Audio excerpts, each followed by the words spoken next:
world. Afternoon to the management and staff of I 91.9 FM The Street.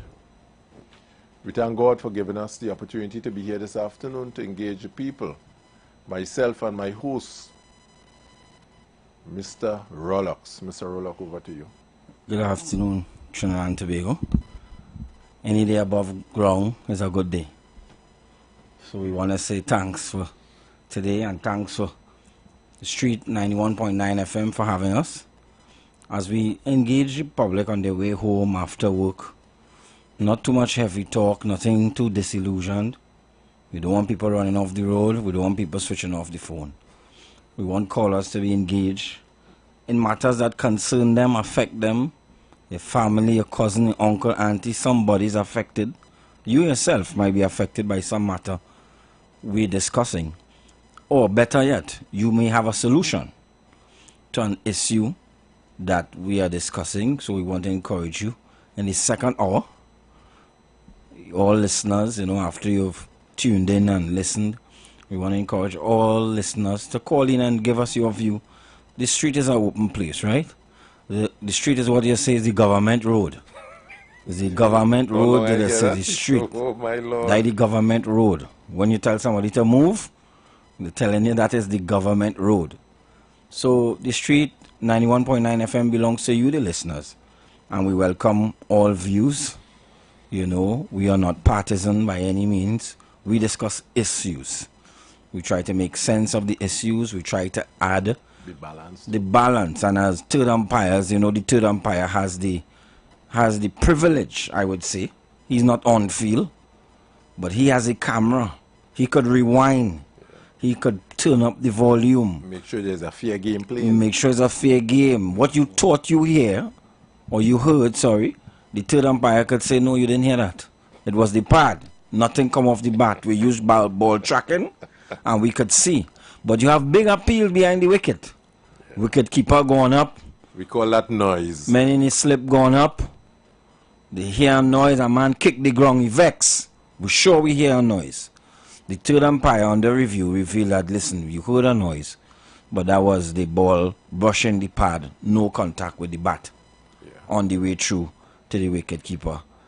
Appeal for LBW or catch. Yeah. Denied. And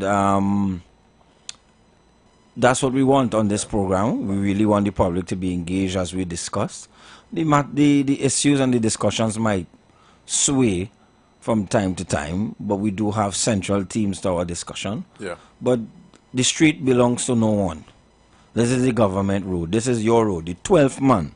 We want to thank the 12th man in this whole match. The pavilion is critical. The pavilion is critical. You see things that sometimes players don't see. You see when the fielding positions change. Sometimes a man on the pitch he didn't see when a man move. Yeah. To seal him it off. Yeah. And so you could send a signal. Careful. The bowler across the crease. The bowler across the crease. Playing ignorant. Playing ignorant. Vex with the umpire. Vex with the umpire. But the pavilion is important, and take it that the pavilion is very important. Playing a match without anybody in the pavilion, I don't know how that goes. I look at cricket in India. Self-entertainment. Yeah, in India and Pakistan and all those other countries, you can't find seats. Yeah. So, without the pavilion, I don't know what type of match we'd have. Yeah, so true. So we were talking about yesterday, we have trade and public admin that deal with our public servants and so forth. We deal with trade with terms of our economical position and how admin will support trade in achieving that overall objective. And so we see some shift taking place in the labor market, in the labor forces outside there and so forth. Admin is making some strong points in terms of what they want to do. We went into that yesterday to a large extent, right? But it's still in the wicket really and truly because some moves are being made. And we'll expand on that with our other empire in a little bit in terms of how those moves taking place presently will in fact in fact, impact on that 10 and that commitment that has been made relative to labor. Because labor was inside here, some commitment was made. Admin say, I want to do some things, you know. I really want to do some things that will improve everybody's life. But we asked the question yesterday, how would that impact on that 10% crew that is waiting for something to happen for them? How would what admin want, how would that impact on them to a large extent? And how would the economy reflect on that? We spoke about management to some extent. Day before, we spoke about the management and where penalty lies in terms of success or failure of institution, of ministries and organization, where the buck stop and who gets the blame when delivery isn't met. Yes, and Umpire Matheson will deal with some of that when he calls and we engage him in a discussion, because we have some current matters of state that we would want to explore. And we're taking the outside view today. We know we don't work there. Sometimes when you work in an organization, things are a little different. You're more tuned to the facts. That is okay. But the 12th man is in the pavilion. But he has a view still. Of course. And he has a say. And he's very important. So in terms of that responsibility, high up, that middle management responsibility, we want to deal with a state entity that is very topical, very thematical. Very essential. Very current. Very essential too. Very essential. Very essential in our daily lives. And what are some of the traditional views? What are some of the issues? What are some of the bugbears? As we saw when we were examining public admin yesterday, since 1964 or so, we know what the issues are. We have highlighted the issues. Ever so often, you know, we have different conference and paper writing and etc. So the issue in that particular state entity is really not news to us, but somehow we can't get it right. Budget after budget, discussion after discussion. I grew up hearing discussions about that particular entity. Every budget, every politician, every party, every team had something to say about that particular entity. But what about the public? What about the service to the paying public? Some say we're not paying enough. Some say we're overpaying. Some say we're overpaying. Some say we overstaff. Some say I never had the luxury of having it. Some say we use that utility whenever it comes. You have it every day and you take that for granted, but we get it Monday, Wednesday, and sometime on a Friday. So somebody look like a utility of convenience. It's whenever, however. And to be honest, I don't know what it is to live like that. But with that conversation, I really like to hear from the pavilion, because some people in the pavilion might be very close to what is happening in the locker room of that organization. Some of them might be very, very close, up close and personal to what is happening in that locker room, and may be able to shed some light on the whimperings and the murmurings and so forth, and the plans and strategy that coming out of that locker room of that organization, as the case may be. And we really like to be part of it, to hear them. I really want them to engage the Third Empire and discuss fair play. Because that impact on a number of things is a feeling to it. If it happening there, would it happen by we? Would it cause people to some extent be apprehensive in their commitment to go forward until something real is taking place? I know we're keeping it a mystery to some extent, to a large extent. We're supposed to have some other callers calling in terms of international engagement and what is taking place on the international scene that would impact to a large extent of how the economic environment in Trinidad look. I don't understand why he's getting in. How the economic environment look and how trade can be aided to some extent with external support in terms of our ability to deliver what we promise we want to deliver, to a large extent. So we're looking at it, we're looking at the pitch. We discussed about nine sets of plan that public admin made in terms of commitment to this country and to the people and so forth. We haven't seen anything delivered thus far. In terms of those 9 plans, apart from those 9 plans, there have been with this institution a number of plans made relative to realignment, restructuring, efficiency and so forth, that we're still in the bugbear. We're hearing some high numbers bandied about now in terms of what was spent already, and thus the output doesn't reflect in any way what was spent already in terms of transformation. Now, members, that 90%, that labor force outside here to a large extent, that expecting the 10 say, well, look at that, give me some of that. Well, look at that, give me some of that. Well, let's quietly introduce the topic, or that part topic, to the 12th man, because they may be wondering what is going on. But what has happened, let's be honest, 12th man and listeners, while the match is going on in here, we got news that there was a big disruption outside the grounds. In the car park? No, it was just outside near the entrance, you know. You had, I think it was a burst water main. There was a burst water main. A major eruption took place. Big sinkhole in the ground. And we seem to need it to be rectified urgently. It has disrupted operations in the pavilion. People in the community have been complaining. Traffic, you know, and what happened to a crew arrived. But to our amazement, that crew had about 40 people. For a 4-inch pipe that burst? Yes, 40 people. 40 people.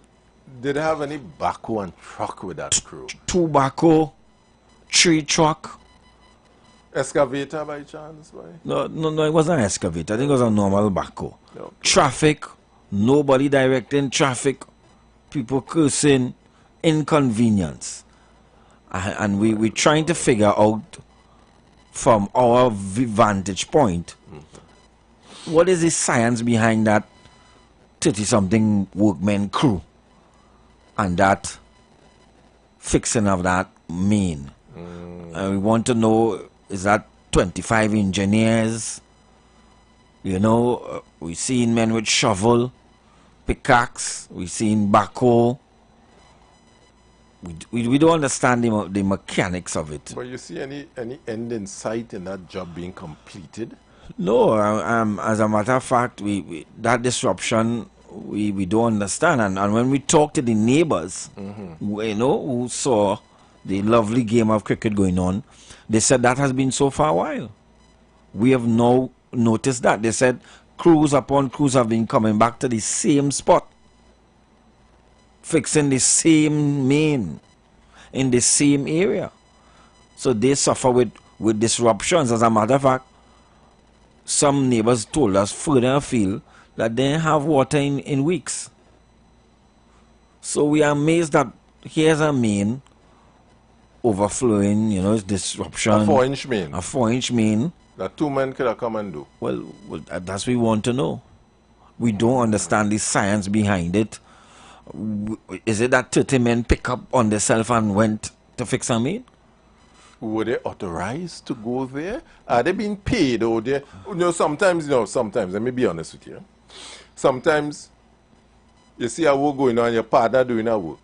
You pass and you say, let me give you some moral support. But it has nothing to do with a pain and moral support, because really my partner alone doing that thing, you know, what we passing and we stop. We was going on the outer line, we stop, and it could be all of that, you know. Could be just some men passing and supporting their partner, but it really had nothing, no love lost in it. I was going home to wash my backhoe, to change a tire, and I see the man, I pull my backhoe aside just to give moral support. It could be that too. So we had to be clear and specific to know if that crew there incurred any costs or anyone was inconvenienced by cost by having all this crew there. Were the crew part of the repairs of the mains, were the crew just bystanders watching on? Sometimes you see a big crowd somewhere and nothing really going on, you know. You ever going on the highway, traffic jam like rain, traffic jam. As really a police stop talking to somebody back here, but they call it macro traffic. So sometimes it could be macro traffic that taking place, you know. To a large extent, there are people here macroing, but really and truly no added value or more inconvenience than anything else. Well, Hey. we do have an umpire who's an expert in the field. We have a caller. We have a caller. Afternoon, caller. Yeah, good afternoon, guys. Hey. Stephen Matheson here. Hey, one of our umpire is on the line. He was on a duty of state, and he's on the line. Welcome. Yeah, I'm listening to your discussions out in New York here. And interesting discussion. But I wanted to be part of the show this evening in this way. I wanted to add to the discussion in terms of how we look at public service and how we look at productivity. For some reason, I got in a significant feedback on my side. I don't know why. I don't have anything. No, we are pretty clear. We clean on this side. Very clean on this side. We hear you loud and clear. All right. He fell off the thing there. I don't know what happened there. He fell off a little bit. Yeah. So what basically Pavilion, one of our third empire was saying is that we have to review when we see a cluster, we see a presence, exactly what is the purpose of the presence and the cluster. Are they adding value? Could it be just plenty people stand up? Is it a measurement of productivity that is taking place, or is it bystanders? Could we call additional people or unnecessary people bystanders, or people that lend into lack of productivity? Is there expectation in terms of what is the output or the manpower output? Is labor measured in any specific way by management or by the system? Do we measure? Do we measure productivity? Yes? Or could we call it loitering? Plenty people mean what? Well, and do we have a way to measure, scale it? Oh, we have our third empire calling in again. Caller. Yeah. Third empire. Sorry about that. Yeah. Stephen here again. Yeah. Yeah, so I was saying I've been observing some of the trends in Trinidad and Tobago, especially with the new WASA, the head of WASA that was appointed. And I wanted to say that, you know, we seem to be making all these changes with leadership from time to time, but we are not observing and dealing with the elephant in the room. And the elephant in the room, in my opinion, is performance.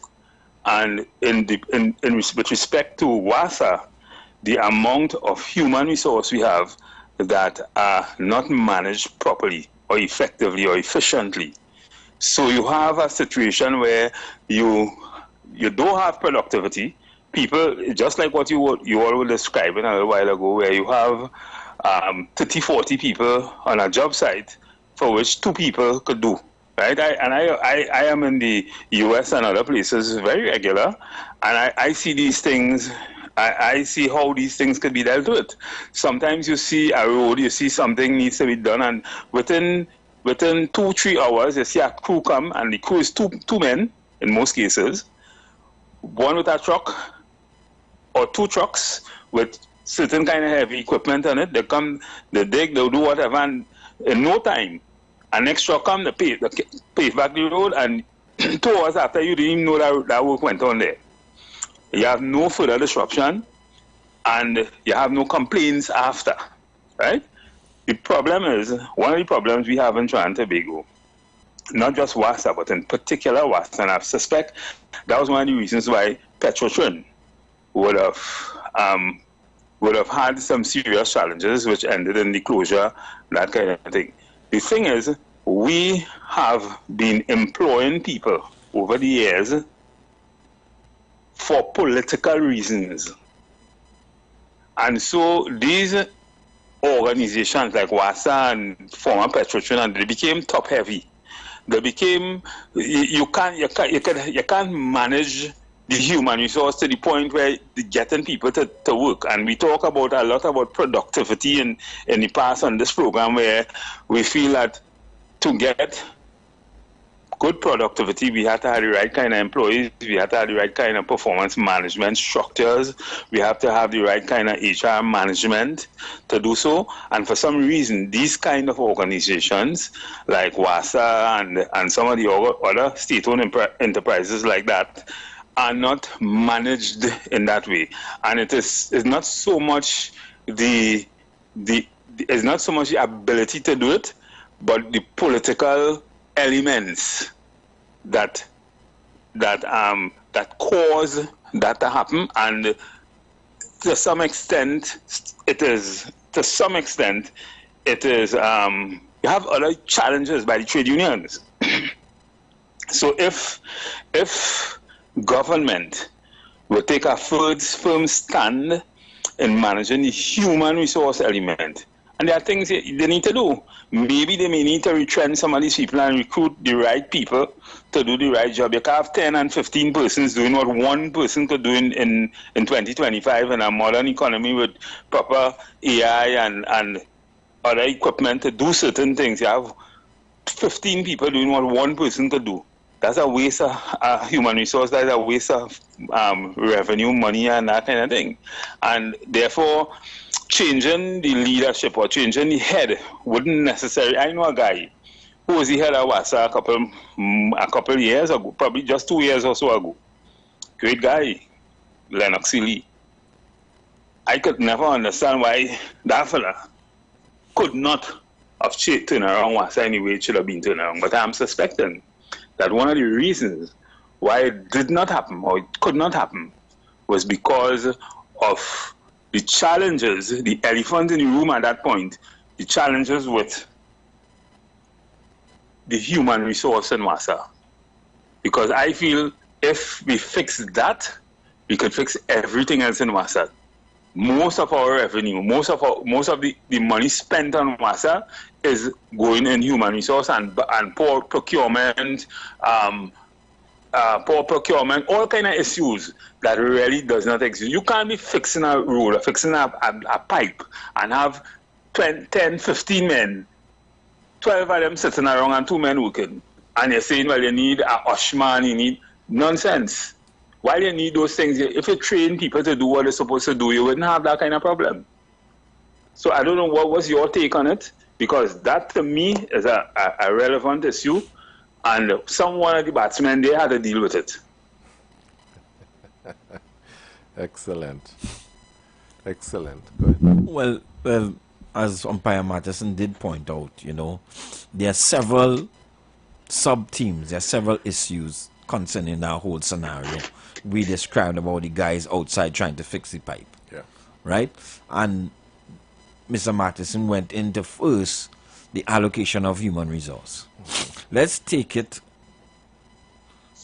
in a very plain and logical context. We hardly doubt that 25 guys or 30 guys pick up from the office and say we're going outside the oval there where they're playing cricket to fix the pipe. We hardly suspect that 30 people volunteer to do that. So one of the first questions is, who sent them?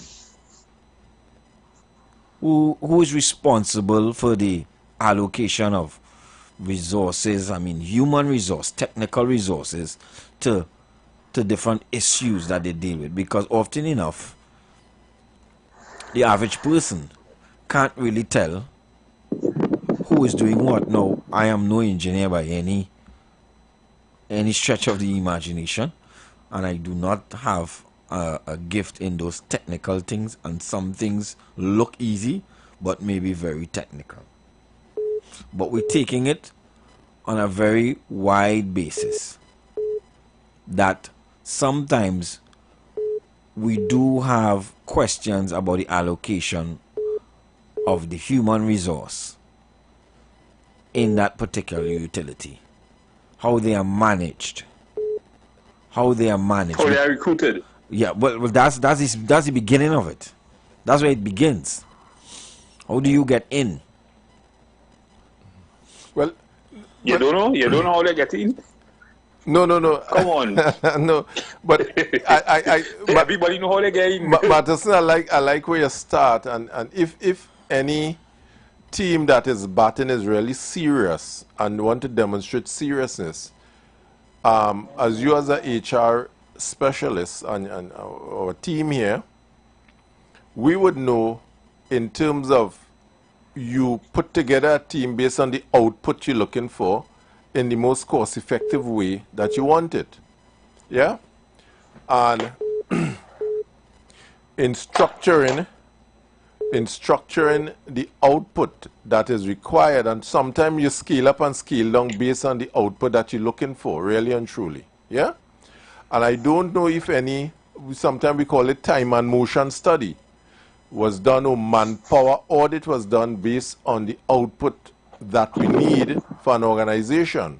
I understand one was done for Petrotrin before it was closed. It cost a significant amount and so forth. And a recommendation was made based on the output, the inflows, yeah, and to operationalize the organization to give you what is required X amount of persons. And as you all will know, it is a science to determine manpower requirement based on output. It could be calculated. I am almost sure if you do a manpower audit or HR audit at WASA right now, your results will be astounding, right? And I'm almost sure it will show that you have about 10 person to do what one person could do. Well, I'm almost sure it will show that. Well, in terms of the country, because there are a lot of external contractors that who eating our food they too, you know. Well, I'm now going and you will want to include in that audit. Right. So I'm now going and say that, because if I have permanent staff, and you know, I saw some message about, and I'm quoting some 27 or 2,500 people that are going to retrench from WASA and so forth, and we ask ourselves, if we go in and send home the workers to bring in contractors, where, you know, there's a saying, I don't know, I just say the saying, where friends and family could eat through contracts and so forth while we send home the day-to-day man. I know at some point in time some workers that were retrenched into contractor and come back as contractor to do what they were doing as workers and so forth. Now, I don't know. We ain't going there yet. Exactly. We ain't going to the retrench yet. You know why we ain't going there yet? Because what we are seeing emerging is government and labor. Remember, we talk about that in one of the programs. You have government and labor working together, and labor, to a large extent, not going to allow that. And this time, labor not going to say, well, it might be an absolute necessity to restructure the organization, so that we could get water for all, we could get the right people in the right places doing what we're supposed to do. How is government going to manage that dichotomy, that understanding, right? That moral dilemma? So in terms of the arrangement they have with labor and what they need to do at WASA. The conversation would be if labor willing to sit around the table, have the conversation relative to output. For example, in any organization, as you would know, we consider and look at what needs to be done and the level of human resource that need to do it. I'm sure the people in WASA, for example, to be specific, have been there for years and understand what needs to be done, how it can be done, and the time frame in which to do it, which are logical arithmetic answers. And labor and government sitting around the table and actually work. You see what has caused the bacchanal sometimes, Madison, is when you impose something on someone, you know. You impose and say, all right, 20 years to go home because we need this, and I'm saying, but no, but include everybody around the table and let us plan this thing together. I believe labor have common sense. Labor is not stupid, right? Labor form part of the major implementation arm of the organization. So they know the work. Why you say labor? Not stupid. Well, the workers I'm talking about, labor is the workers in this regard. No, just now. I'm not saying anything, but I'm talking about the workers as the labor in this case. The workers and UASA are not stupid people. The workers I'm talking about. Right? They know the job from the standpoint of the job. To fix pipe, to fix mains, and to seal and to run. They know their job. Right? Probably, and I always say, always start with people perform how they are managed sometimes. As our colleagues say, when 20 men end up on a job, is some management allow that to happen. They didn't go there on their own. They didn't work overtime on their own. They are managing a particular way that allows for that to happen. And this is my rebuttal to some of the issues. Because often enough, when we have managerial problems, and my favorite word that yesterday Selvon didn't like, corruption. Let's put it there. Let's put that in the pot. Especially starting from a high level, is the rank and file workers that pay the price. Because if you complain that WASA was overstaffed, you're talking about hiring. Who hires? The fella in the trench? And the same man who coming back who say the overstaffed is the one who hire all of them. Correct. So the people that complain about the issues, often enough, are the one who created it. I always say so. But when you start to trim, it's easy to trim where the masses are. Yeah. Send home the workers. Send home the workers. This time, I didn't tell you, hire 50 of your cousins last time, and 40 of your family, and then, you understand, we're just calling numbers at random. Yeah. That's not a worker issue, per se. Yeah. But you find in troubleshooting a solution for it now. Here's the solution. Let me cut staff. Let us cut staff. So often enough, in all these entities, the rank and file workers and members of the institutions are made to pay the price of mismanagement. When you hear corruption or mismanagement and wastage in a company, it's not the doorman wasting it. He don't cash them kind of checks, you know it's that, the right? management who hires. It's the people who have the power to spend a particular type of sum of money over the budget. So are you saying the fact that if we're saying hypothetically that WASA is overstaffed in some way or the other, the first thing we should fire is the whole management? Because they who caused the problem in the first place with the overstaffing. Well, if we've been honest, and we have to look at the recruiting, as Mr. Matheson says, as Umpire Matheson said, who recruits? The management. Then you have to tell me why you recruited, how you recruited. And if we reach the stage where we had to send them 2,400 persons, there's somebody who would have recruited 2,400 persons that were not necessary to deliver. Guys, don't get me ahead. Don't get me size of yourself. Be ahead of yourself. All this happened over time. This didn't happen yesterday. This happened since I was a little boy. This happened. This had just happened. What happened in Wasa is not something just happened, which is why nobody seemed. What I'm saying is somebody. Let me tell you something. Some government have it had a story. I don't know if you all know the story. There was once a story about some rats. But this cat was eating all these rats. And this cat sat down in a little meeting. This rat sat down in a little meeting and asked the question, how will it feel we could deal with this cat issue? And one of them come up with a bright idea. You know something? This cat is going to sleep at a certain time. When this cat going to sleep, one of you going to put a bell on the cat. And so anytime he wake up and he moving around and be looking to eat, we will know he can't eat tree. You know what's the next question? The next question is who going to bell the cat? The question does always be who will bell the cat. And somebody had to come in government and deal with the elephant in the room, because all of them was part of the process in the past. All of them did it. Somebody have to now come, if you have a real genuine interest, a real genuine feeling of changing the productivity level in the country. Spending the money in the places. Productivity, spending the money where the money should be spent. Somebody have to decide in some way who going and bell the cat to fix this problem. But that is an easy question to answer. Long issue. You have an executive who is in charge, who is responsible for the effective governance of a country. So it starts with that. They put in a board who will have oversight, and they put a management who will bring about efficiency. So it's easy to measure if there's inefficiency in government. It starts with, and some of you always beat me up on, it starts with the executive have a responsibility. You always tell me that. So it starts with, if WASA is inefficient, the people who appoints the board, who put the management in place, it starts with you.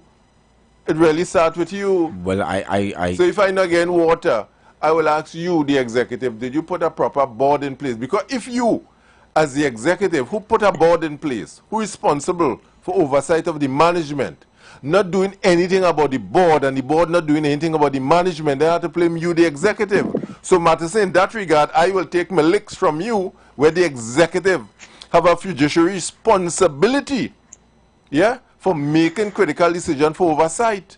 Because you put a board there. Yeah, but listen, take into consideration all the previous. Remember, we dealt a lot with the outfield and what the situation, the geopolitical situation is, the amount of money the government have to spend, all that kind of. Put that one side. That's one issue. The other issue is we marry labor, we sit down with labor, we get into office with labor. So we now have a responsibility to labor. We feel that before we do certain things, or to do certain things that will ultimately affect labor, because if you do what you need to do, it will affect labor in some way. It will affect the amount of dues them fellas get, what kind of car they drive. It will affect all that. If you do that, how are you going to satisfy that need and satisfy the need of the public in terms of getting water? Well, let's put it this way. That is the question they have to answer. Yeah.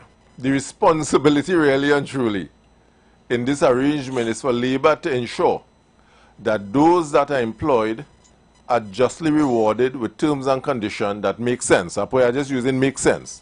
That is the first responsibility. What's about productivity? Wait. I'm going just now. That one. So that'll make sure. And management have to make sure there's measurable tasks. Labor do determine what demand go to work and do. Labor is provided to do a task that management so designed. So labor will discuss with management the task that you designed for him to do. This is the best reward for we negotiate reward. Labor don't decide how much people. Action if labor don't decide that, because that's something called collective agreement. And in governments, in those kind of services, to me, especially in WASA, it appears as if management is working with the union. So ask Ronaldo. Let Ronaldo tell you how collective agreement is work. And well, what if you could change what's in a collective agreement? Well, no, you see, but that's why you hear what you call it agreement. So management and labor agree to that. If management is incompetent, don't blame labor for being more astute. But they call an agreement, and we agree to that for the work that has to be done. Again, we consider that fair play. So both parties agree that $20 is for the work that management designed and put forward, and say, labor, this is what we need to do. And you and labor sit around the table. So you're saying that they agreed that to be fair. But what about the public? What about water? What about the job you already was paying to do, both management and labor and worker? What about that? So that, okay, what is the responsibility of management in this regard to ensure that water is distributed for all? Am I right to say that? Yes? And then management was given the responsibility to design a play field for workforce to operate to give water for all. And then management sit with union and say, we have a mandate to give water for all that requires us to hire 20 persons to give water for all.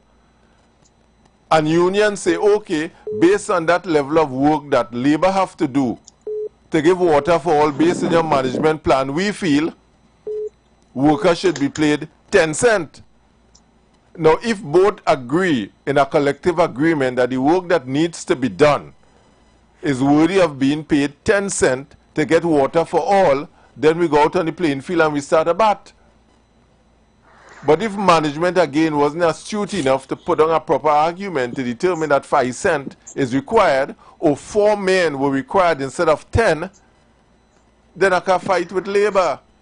Management agreed, and the executive gave a management a responsibility to so negotiate terms and conditions with labor to give a certain output. Now, if at the end of the day, if at the end of the day, we the people in the pavilion not getting what we want, then because we put in an incompetent management who made bad decisions to give us what we want. Labor did their part, the people, the executive put in didn't do their part, so the worker have a team that they put in called union, the executive have a team that they put in called management. And the people in the pavilion have a need for a good game which is called waterfall. So everybody have interest inside of this. But for some reason it seems like Labour alone winning this game. Because at the end of the day we're not getting waterfall. At the end of the day, worker, we have, instead of 2 workers to do, we have 10 workers. Labour is getting the rates they want, and management is failing. So you have said, and I have said, and all of us have said, Trinidad have one of the most, our management system is poor, management ability, acumen, or demonstration of effective and efficient management have been wanting. And there's where we're failing all the time in how we manage our economy, how we manage our institutions and so forth in terms of delivery. Ronaldo, I hear you. Yeah, I'm listening. I'm listening to the conversation. You watching me? Yeah, I'm listening on, you know, and I understand where your sentiments lie, because even though we do have, and I do share very strong labor orientation, I am really for progressive labor. Yeah. So I understand that there needs to be a discussion with labor, meaning labor must speak to labor. Labor must speak to their workers. Listen to me. I know they used to go home half day Friday. I know we used to work 3 days and stay home the other 2. We know that, but going forward, we can't do that anymore. That conversation must be labor speaking to labor. Anything else is a top-down approach. Anything else is met with resistance. Any interference from outside is bullying, and you're bullying me, and you're changing my terms and conditions. But really and truly, what is required is a very different conversation that labor must have with labor. Because for organizations to restructure, there will be a fallout. But restructuring is inevitable. That's part of growth. Okay. Some have to go. That is the truth. No, it must be a fair process. It must be equity. They must be transparent, and they must be compensated accordingly. Good? But to obstruct what would be critical structural and human resource changes and alignment is really backward. But remember what we spoke about yesterday. When you don't trust the system, when you feel you're sending me home to bring in your cousin, that we don't have a very tripartite relationship in Trinidad between labor, business, and the government. Everybody's skeptical of the next person. So labor will tell you, we hear that already, you know.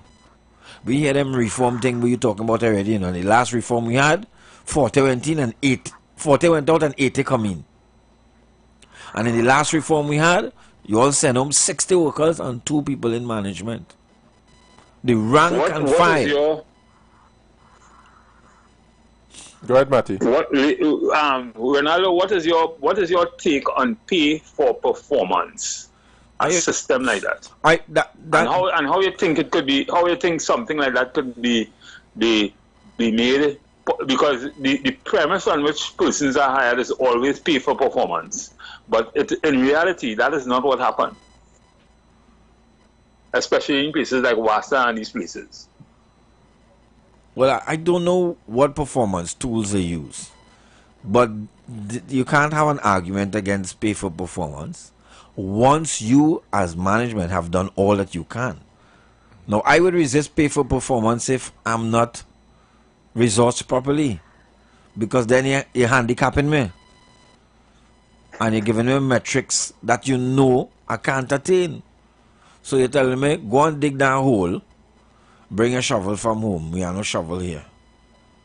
Good, and you see safety boots, we all out of safety boots. Use your shoes now, what happened? We're making everything a problem.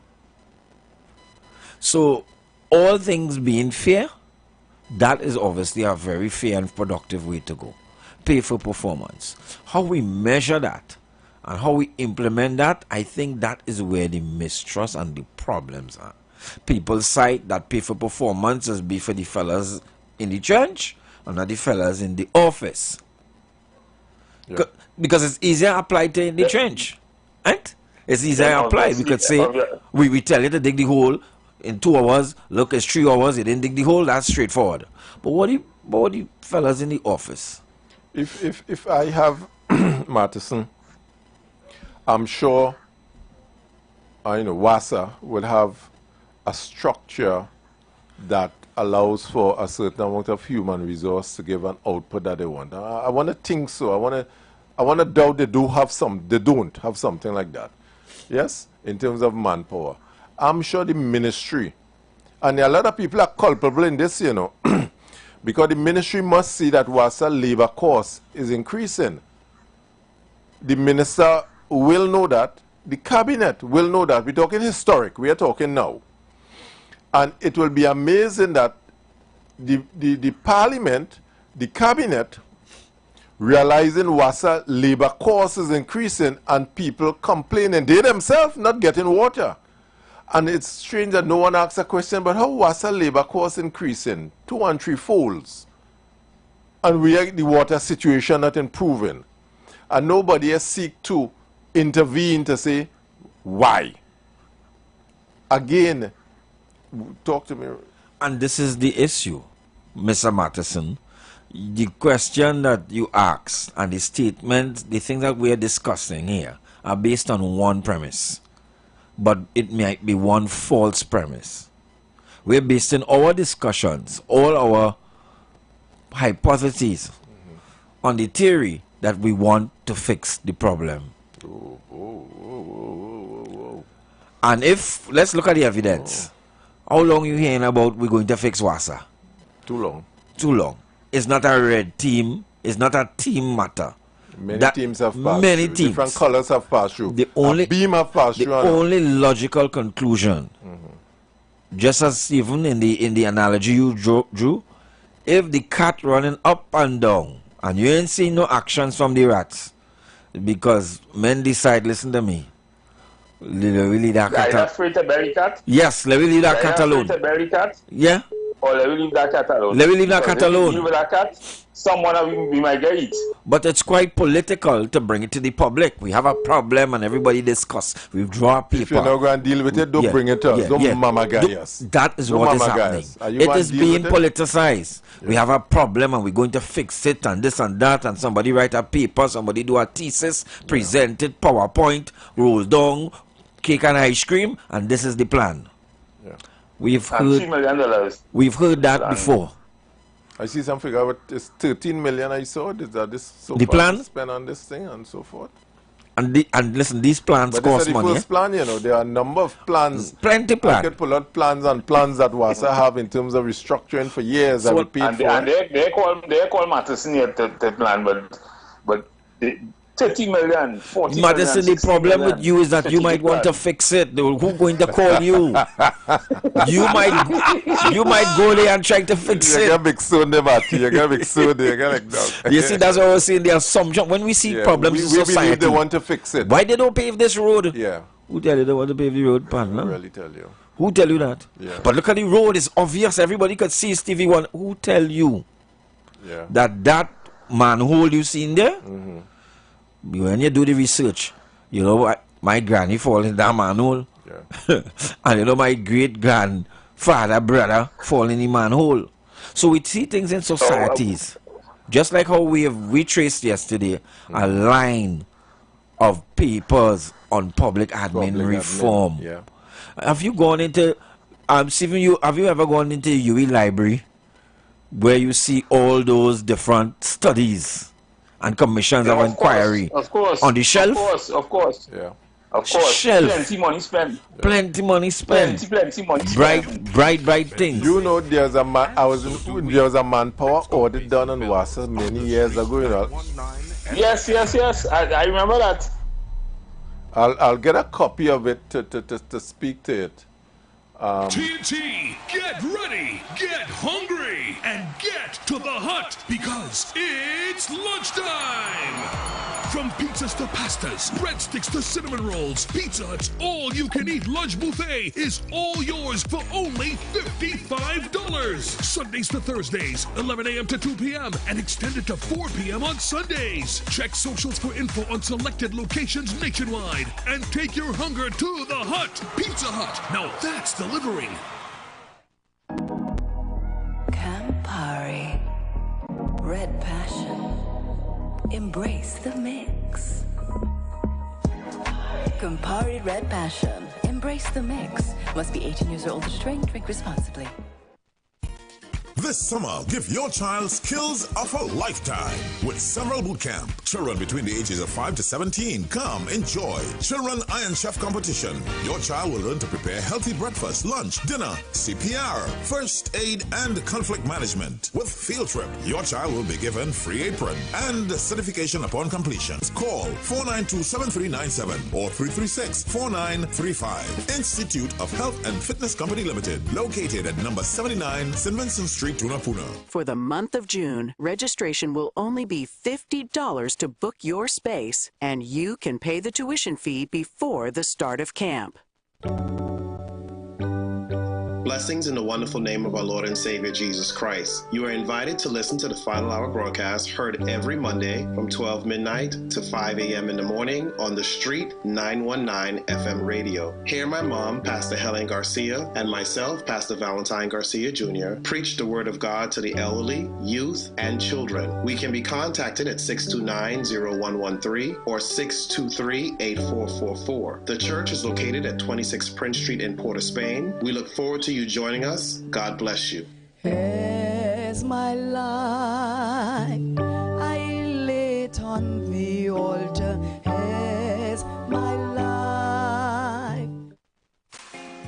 Ikaro, I am Alatumishe Ifabamishe Aganki, better known as MC Duke. And every Monday between the hours of 9 p.m. to midnight, I host a show called Orisha, The Way of Life, right here on the Street 919 FM, where I have guests passing through from the Orisha Ifa Baptist Diaspora to educate, edify, and inform you, the listening public, about Orisha Ifa practices. So remember to tune in every Monday between the hours of 9 p.m. to midnight for Orisha, The Way of Life.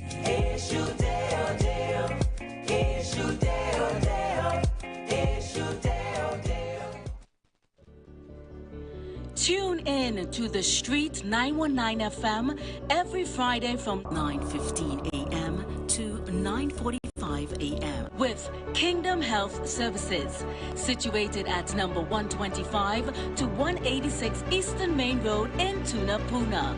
For the program Health and Healing, merging the old with the new, with Mr. Brent Diet. For more information, call 318-7471 or 484-0141 or 360-4100. It's all about Kingdom Health Services on The Street 919 FM.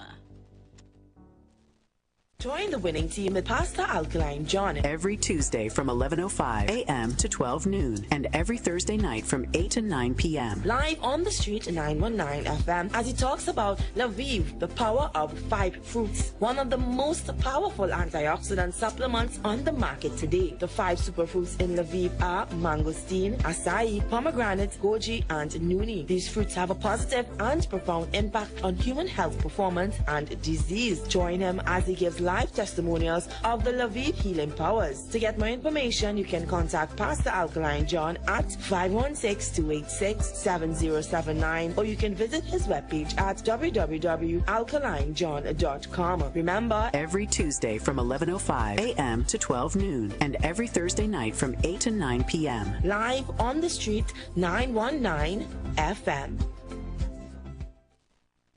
Whoever said messy was a bad thing totally missed the point. Take that hit song everyone loves now. It probably started like this. Baby, calm down. That's why KFC is celebrating the messy moments with our Messy Cruncher and Messy Zinger sandwiches for only $34.95. Imagine a crunchy, golden brown, flavorful chicken sandwich sauced to perfection with our signature sweet, spicy, tangy sauces. Oh boy. So crunch into the deliciously messy moments today. Check socials for details. KFC, it's finger-licking good. Share the live. Share the live. The Street 919 FM on Facebook and Instagram. Share the live. Iowa George on Instagram. Share the live. Iowa TV and Street TV on YouTube. Share the live. The Street 919 FM. We are back. A little slight technical foopa there, but nonetheless, we are back. Numbers, people, we want you all in the pavilion. This thing is hot. Hot off the press because we're dealing with water and we need to cool it down a little bit. We have a caller. Caller, afternoon. Good afternoon, gentlemen. Afternoon. Before I start my conversation, may I ask you guys something? Since you all are the class. Did you see the Prime Minister of St. Vincent a few days ago making a statement that the collapse of the Clico empire, how many millions of dollars it owed members of the OCS in the Caribbean, and the People's Partnership at the time probably paid 30-something million dollars, I don't know if it's US dollars, to that. And the PNM, so she made some arrangement that she would pay off the debt to the Caribbean that Clico left and paid some of it. In the last 10 years, the past administration paid none. So Mr. Ralph Gonzalez is hoping that this administration lives up to that. Do you know that, gentlemen? I'm not aware of that, caller, but I'm ready to learn. Right, look it up. But anyhow, let's get back to the issue that you all was having about WASA. As a young man growing up under the PNM, yes, under the PNM, when you reach the back road, on a morning at 6 o'clock, you have to go onto the back road. You can't go up the Eastern Main Road. Correct. So it used to have workers line up by that. What you used to call that place there? That was Works, Ministry of Works. What? Yes. Right. Yes. Ton load of people line up there. There were people with little sheds in the middle selling breakfast on a morning to tell you how much people line up there. They used to call that. They used to have a big tree in the middle there. If anybody know, there used to be a tall salmon tree stand up there. The middle day. They used to say they're dropping out by the tree. And workers, in them time, they have truck, they have road pavers, they have steamrollers, you name it, to fix the road, everything. We are no set of contractors then. The machine break down, one contractor buy it. The roller break down, next contractor buy it. We buy a next new one, thing. Before you look so, the same contractor fix back the same old roller, and he getting the work when the next one break down and works to fix the road. And we go on with that junjat for years. WASA the same thing. But I could remember in 2010, what made it worse, I could remember Mr. Manning taking a loan, if I'm not mistaken, deciding to restructure WASA and send home 20-something hundred of them. And up comes the People's Partnership, and when them went home, the same people come back. And they tell me water for all. And WASA went on a rampage. Water treatment plant, $400 million more. A man get to never build one in his life yet.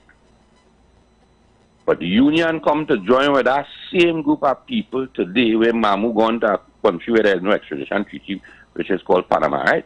The night of the election, he had 2 tickets. UNC, Miami. PNM, Panama. So we all know where Mamu gone. With more $400 million more for our water treatment plant, and the same people, the same down the across the Caribbean Bridge, who they promise water for all, just like when UNC, when everybody wins, still waiting for that same water, right? But before they left, instead of we buy the Salcott for the contract at the end, so we could have sit down and have an arrangement to buy the Salcott. What we did, we extended the contract where we know we had to pay US. The Salcott ain't paying for the US, you know. If you don't have it, people across the Caribbean Bridge gets no water. We shut down for repairs. We could have buy it. But in turn, they extended the contract till 2032. So WASA is still in a debt. But up comes them. Under the PNM, I see what they did is break it up and put every section with a section to repair because the minister bought some little excavators. So every community, I give you a manager, them come and change it. Well, I see they rent a set of truck what it was. I don't know where they're going and do with it. So I hope productivity all acts. Under them, I see a ton of men wrong by me. Get work WASA, get work in the hospital. Are they productive members of society? No, sir. But they get work because they supported an individual who run for a party. I didn't see that happen on that. Here we go. Even that happened here, we get a 6 months. And everybody, government only gave me a 6 months. Because I could send you home in 6 months. I can't send you home if I make it permanent. Because my wage bill is what? Too high. So who go bail the cat? So imagine that a president of a country made a statement against Israel and Iran. You ever hear a president make a bad word yet? You know nobody talking about that. Remember that? That's 2 days ago, right? Who belted in the cat? Not a country around the world or a nation around the world say the president of America was disrespectful to the world. Who belted in the cat? Gentlemen, enjoy evening. Thank you, caller. Well, the caller did start off on a high tell note us there, how long we have another caller. Yes. Okay. Caller, welcome. Fall off the chat. Caller, call back. I can press the wrong button there. I answer. Caller, welcome. Welcome. Yes, gentlemen. Good afternoon. Good afternoon, sir. Man. No, I just had to call in to set these PNM fanatics straight because the problem is not being able to highlight what he highlighted, you know. The problem is when these things come forward by way of politicians making their allegations, what next after that? Yes. We, the voting public, being paid the salary of the TTPS? So that it is our responsibility to put dish out the penalties. We have institutions in place to deal with all the allegations that raised. What might fall in criminal conduct, what might fall in where you have to take it to court to take civil action. We have institutions to deal with all of that. And when we put our government in power, is it that the call for foreign help is only tied to current clap issue with DSS? Because all that he alleged that took place, the PNM had 9 years to ensure that it cannot happen again. But here we are once more, when the party that was previously in power coming back to tell me about what happened between 2010 and 2015. That will not cut it, sir. That will not cut it. And you all are part of the problem why Dr. Rowley felt so comfortable to accept that increase. You talking about the wage bill? So what they're collecting wasn't a wage. The increase that they receive is not an increased burden on the state. So, caller, let me. I don't know what. Let me engage you as you're on the line. What do you, now that we're talking about WASA and etc., what are your own views on the state of the entity? And I like how you analyze it, bipartisan. What was your own view on it? There's a couple of issues, and in any institution, any industry, there's a couple of issues that we have to deal with. If we are paying persons to manage and supervise, then when workers do not perform properly, yes. then it's not the workers we take to task. Yes. We deal with the supervisors and managers first. Yes. And then we come down the line. Correct. But only when it is convenient. Correct. Like, for instance, if things go well, people on top want all the praises. With people running out to give support for their political preference, and is not support for Trinidad and Tobago. It's not support for, let me say, if the wrong thing is the wrong thing, it will always be the wrong thing regardless of who is doing it. This same last caller that you had on, right? We spoke at length about a building in Bacteria that was rented under the People's Partnership, right? All kind of people went looking for the building, all kind of thing. They called the CPU office. The CPU said they never went there and all these kind of thing. That is an issue for us, but it is also an issue for us that the PNM continued in renting buildings that they did not occupy. So how could we now come and try to make people believe that PNM is the best thing since sliced bread? We have to take off these political blinders that we want to put on conveniently. It is not working for nobody more than the people who are tied to the decision makers who tend to benefit from the foolish decisions that continue to leave Trinidad in the mess that we are in. What does it benefit us to come and just repeat the allegations that you hear from politicians about $400 million more and this and that? What have we put in place to ensure that it doesn't happen again? When the nation would have given you the mandate and voted out Ms. Prasad Bisesa 2015, we give you 10 years and look at what you choose to do. When it's close to the election, instead of doing the decent thing, you hand over the nation to Stuart Young. And instead of he doing the decent thing and deliver, you're going on a platform to compete or find promises to the nation and vex with Ms. Prasad Bisesa because you don't believe that the promises that she offering is feasible. I understand, Colin. You know, none of the promises that Stuart Young offered has materialized. None of the promises. And he left from in a position where he could have delivered. All right. It's them choose to call an early election. And according to Mr. Ronald Alexander, Duncy to me is calling an early election and getting your tail washed where you get it washed. All right, caller. Excellent. Good. Let me move on to the next caller. Thanks. Good. Good point. All right. Yes, gentlemen.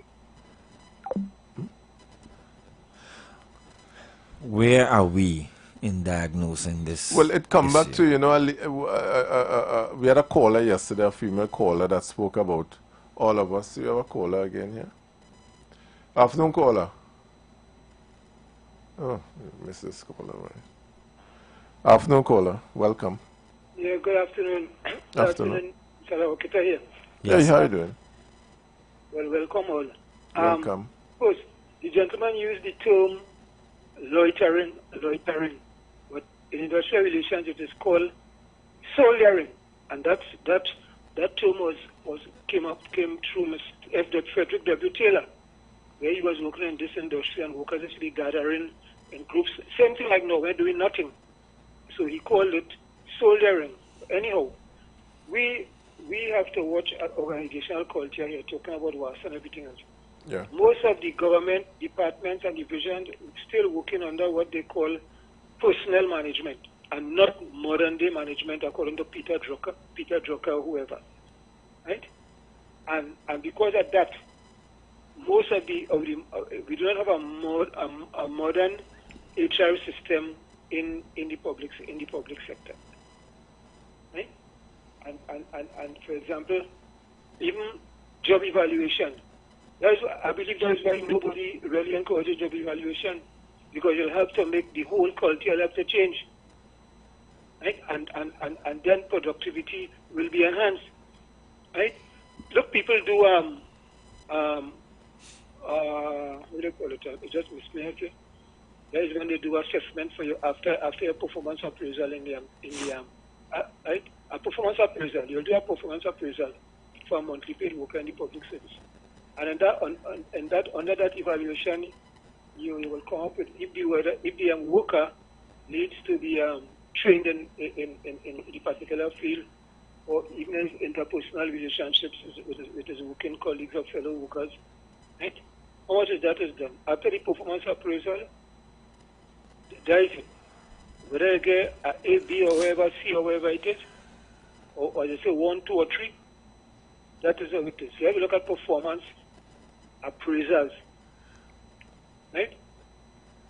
Look, in the early 60s, people working who they call working on the road, county council workers and these things.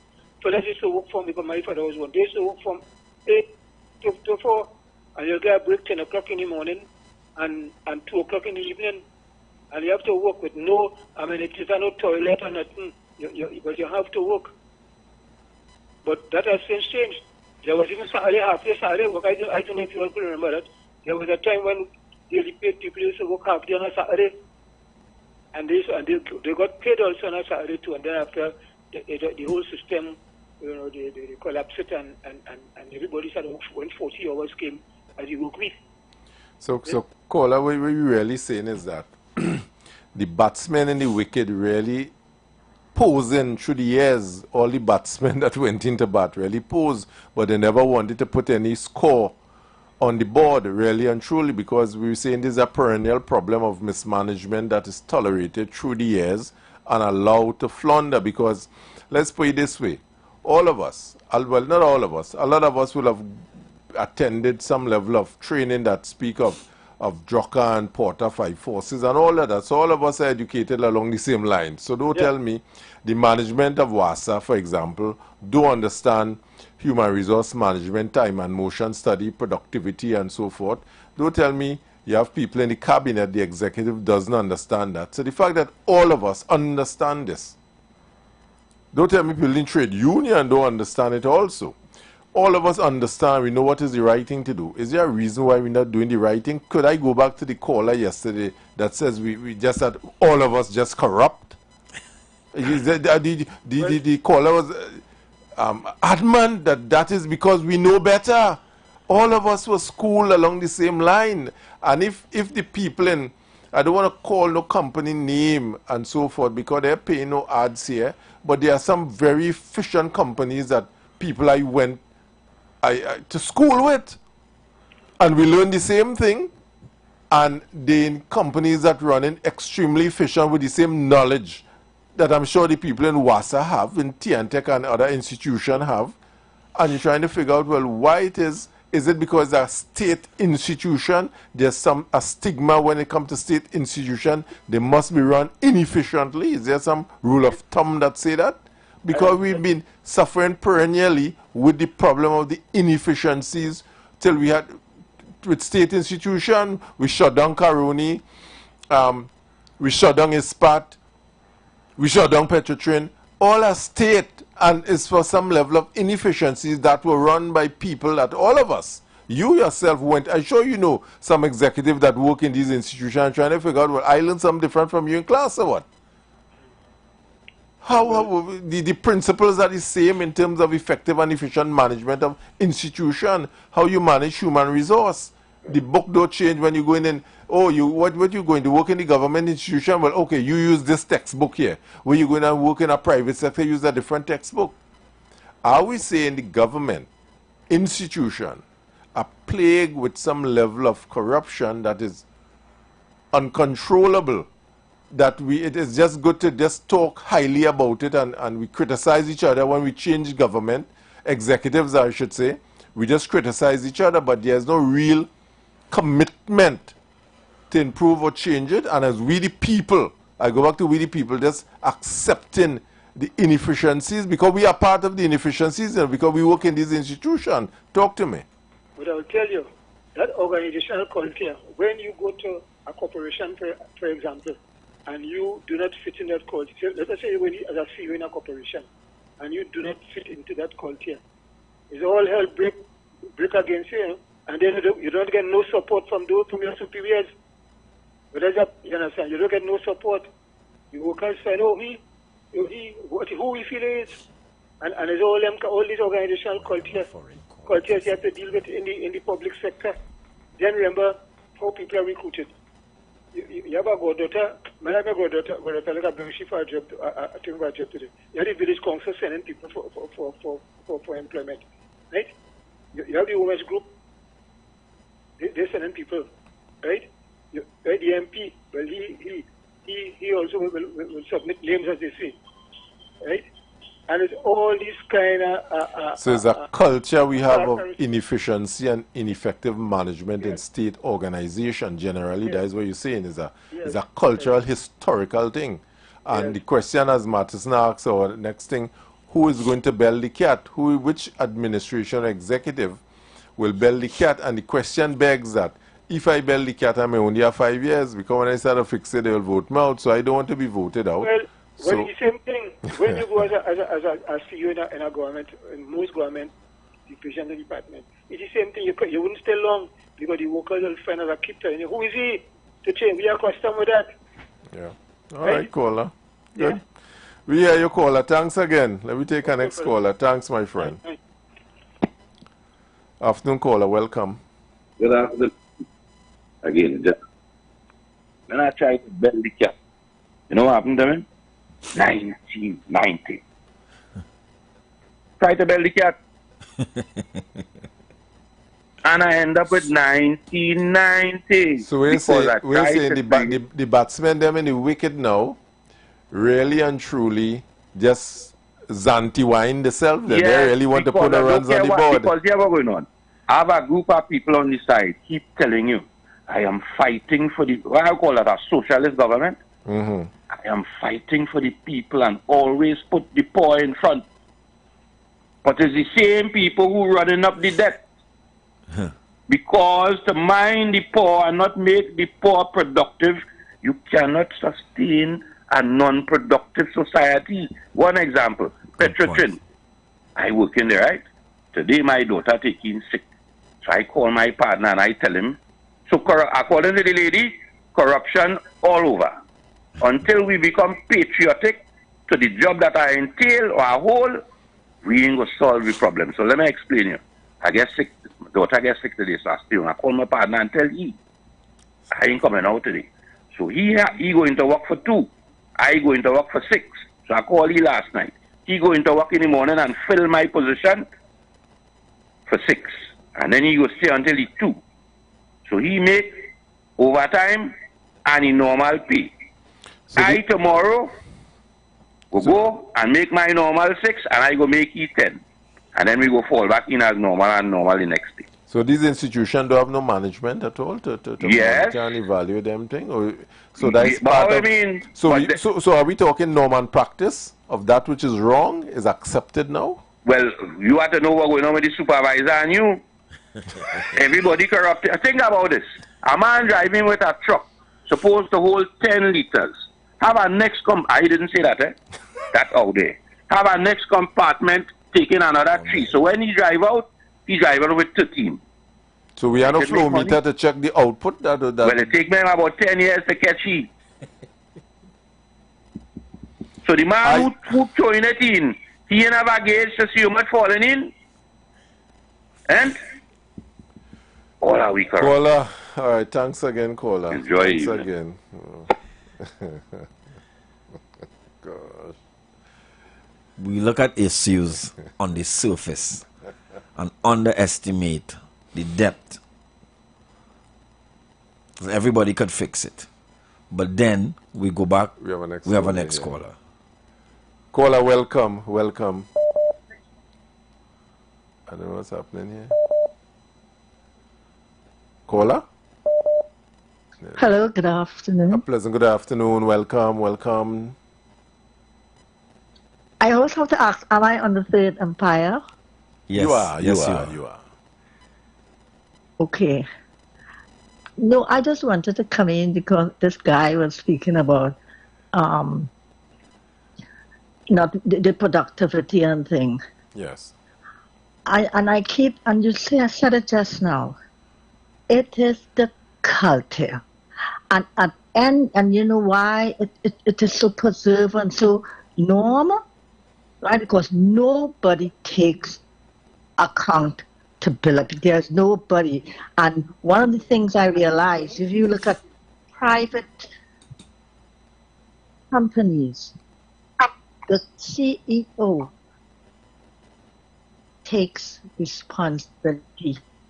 The head of the company takes responsibility. Do you know that?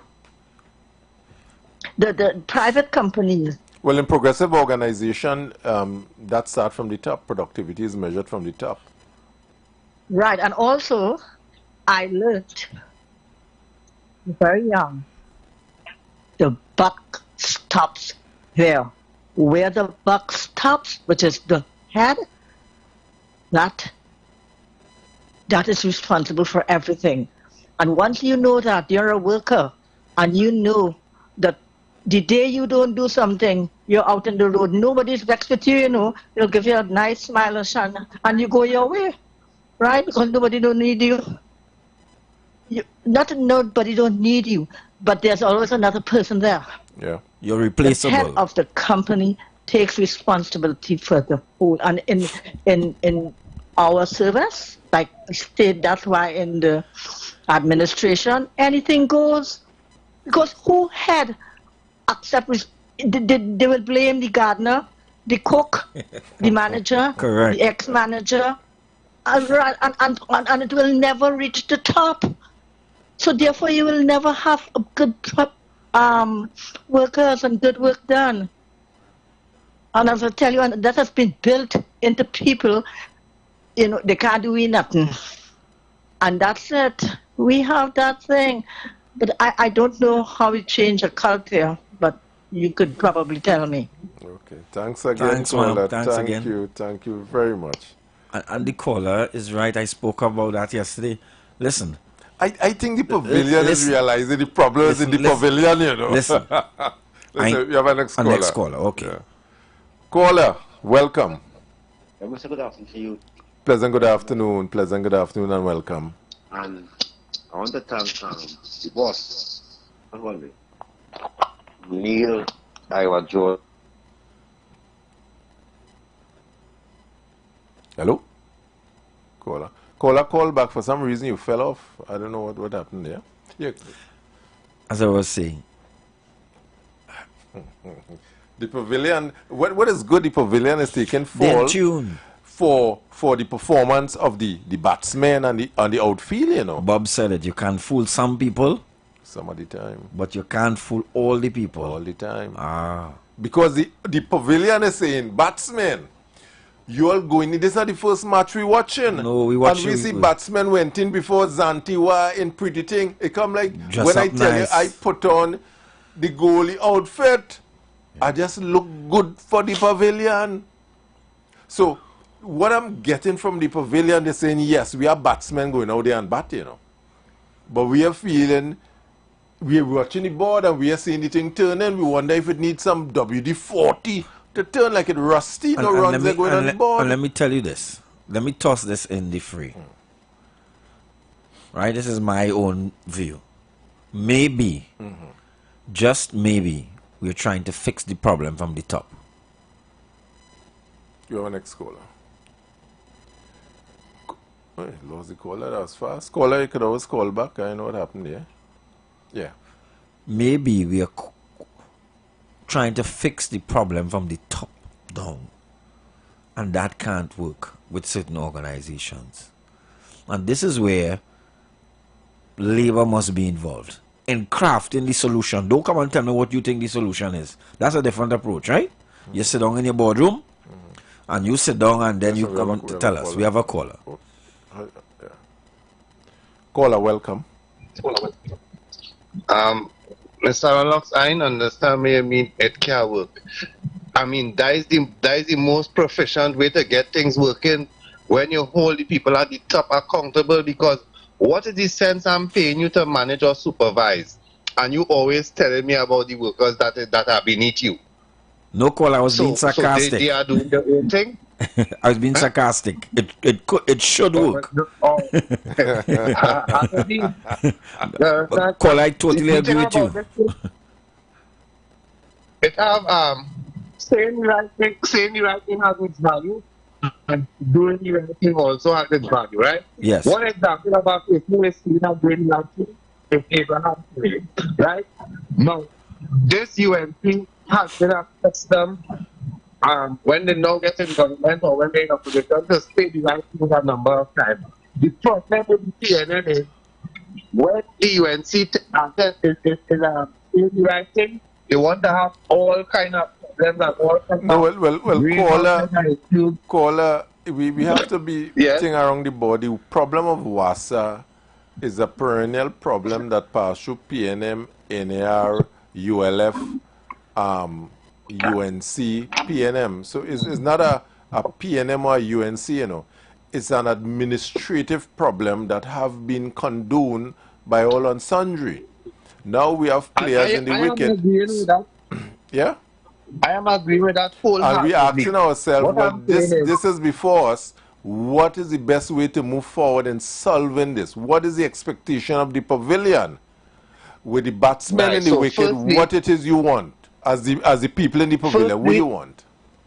Talk to me. Firstly, we have to have people saying the right things. Good. Like, for instance, what Mr. Barry Padarat had said as it relates to getting rid of these 34 positions that's costing the country millions of dollars every month in wages for these high salaries, right? Okay. You have to have somebody saying the right thing. Right. If we are in a tight spot, the place to start cutting from is on top. Right? You want to have the place top heavy and eat out the whole foundation. The upstairs will just drop. I agree with you, caller. That is my bias. So it has to have firstly the right things being said, and if it is not followed with the right action, then is when we in the pavilion will start to act. Beautiful. And you're cooking good. Our course of action has been to vote you out. Because it's not that we don't know what the right course of action is, you know. It's just that it have not been taken time and time again after these people say what the right thing is. Because when we're in opposition, all of them know what the right thing to say. But unfortunately, when they come in forward, they don't know what is the right thing to say. But there's a question. Because you can't tell me.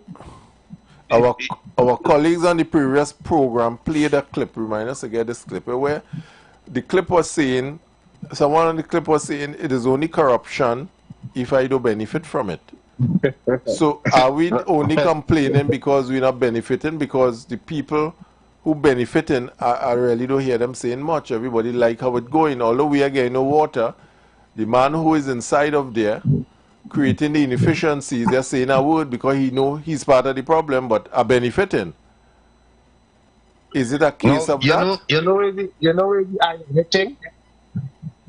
We have so many good people who have who want to do the right thing in Trinidad. Okay. But doing the right thing have become so difficult at times. When you're just witnessing the wrong things being rewarded, time and time again, it just things just spreading wider as it relates to what's not supposed to happen. Yeah. It's discouraging. It's discouraging. I will start asking caller. Okay, I suppose you work somewhere. I'll ask you a question before you come off the line. Do you feel? Do you feel in your mind that you give your best today based on what you are paid for? You give 100% based on what your employer has paid you for? Or if you have a company, do you feel that level of productivity is given to the organization? Most definitely. Okay, good. And we had to start asking the audience. Yeah.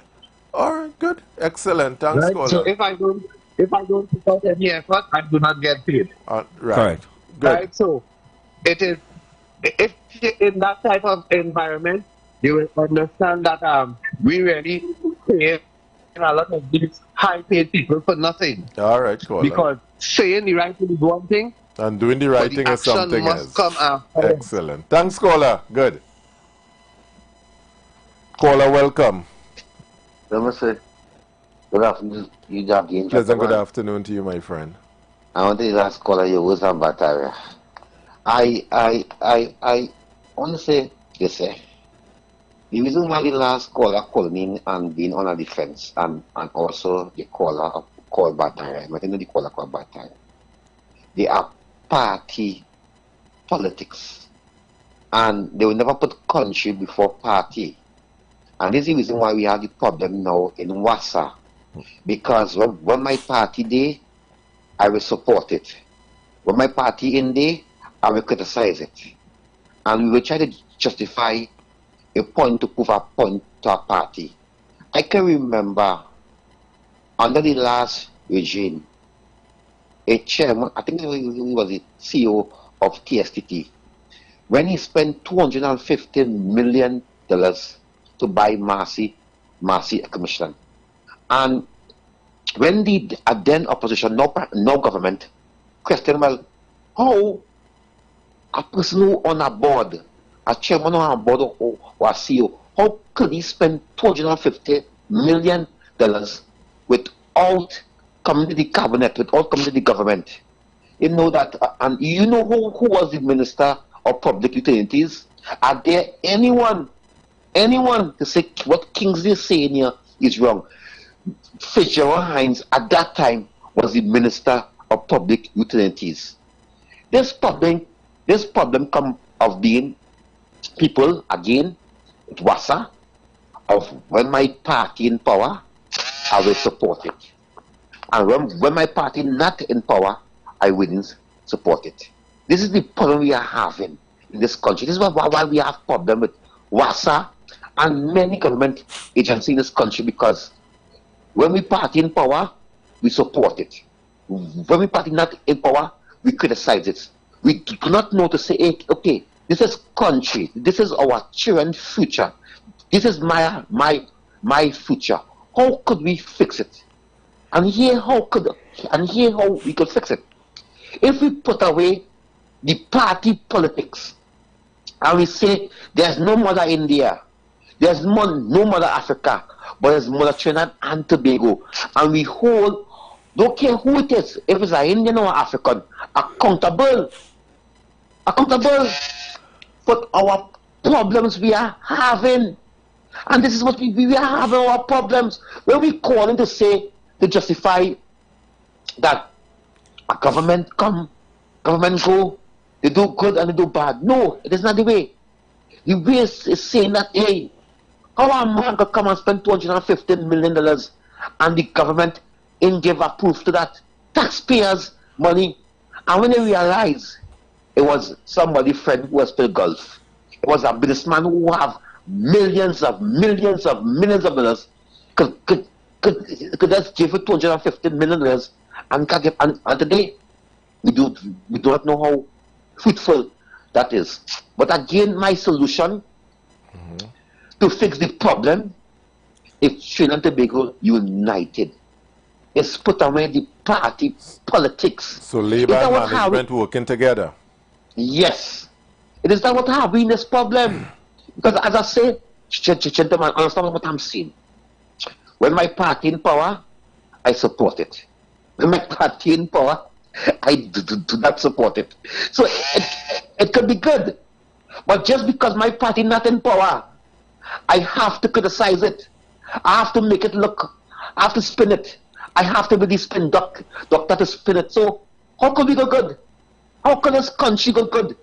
This country will never go good because we support them, because I love this party, I love person. No. Because we know for over since 1962, there's ministers go on and MPs go, but what we know that, hey, could make a difference. But because they on the other sides, we criticize them. So again, as I take my leave, my solution is that we need to put away the party politics and stand for Trinidad and Tobago and stand for country. But you know, when we live in like Rome, we have to live like the Romans. So, gentlemen, I thank you very much for giving me this opportunity. Oh, thank you very much. Country first culture. Country first culture. We have a caller again. Yeah. Hello, caller? Boy. You know, all that talk, that both of them talk, because they know the party that I support. I didn't talk. I talk about Trinidadians being patriotism. So let me say something. I remember, because they like to talk. So gentlemen are going along the same line. We talking about at the end of the day about what people say. One man say talk the talk and walk the walk, and then when he turn wrong, he didn't understand what he say. Like the one before he. So if Dr. Rowley collect a handsome pay that the opposition outline and decide to touch to make sure that Stuart Young get a pension, isn't the same pay them getting now? What? We talking about WASA, you know, how are Yeah, you but in my conversation here? I want to So- know so- productivity and Well, how right, we're does talking the about productivity. executive- No, we're right, talking about good. morality and productivity, because that is Productivity what and have we where we WASA is. and the role of the executive. Exact. That is Whoever what is the have we where we executive, is be it here PNM, now. UNC, NAR. Ah, because I know the conversation ended up, because I don't know how it ended up there. Yeah. And my conversation was about Trinidadians at the end of the day are not patriotic to the job that they go right. Because when I come here, where you tell me there's a government working on. So that means nobody care. That is why the elderly gentleman tell you it is self. I have determination of my level of productivity. No management board ain't coming and ask my productivity. When I pick up this truck by WASA, I don't have a logbook. Like the man who's driving for some delivery company to say I reached by Harry at 9 o'clock and write it in. And I reached by Jane at 3 o'clock. The vehicle has no GPS on it, so you don't know where you went if you went home. That is what we talk. It has to drop nothing your to do children to with school. politics. Yeah. So, the people who tell me all about who collect what and what, why, if you want to talk, you're talking about start from the top first, then you collect the same big salary you're talking about. When you get into office, you should have reversed yours first. Morality, don't talk the talk and you can't walk the walk. Thank you, caller. Enjoy evening. You're going good. Thank you. Yes, callers and Pavilion kicking up, you know. Yeah. Kicking up, you know. We don't want this to be a rainbow fight, right? This is not fight to the colors. We're talking about a state utility. State utility. And what how is our expectation? Traditional. We have an next caller. Yes, this is let's get the next warm. caller. Pavilion. Come in, Pavilion. Yes. I am the Pavilion here. Right. Talk to me. Prezi. All right. Well, good afternoon, gentlemen. Good afternoon, Trinidad and Tobago. Management.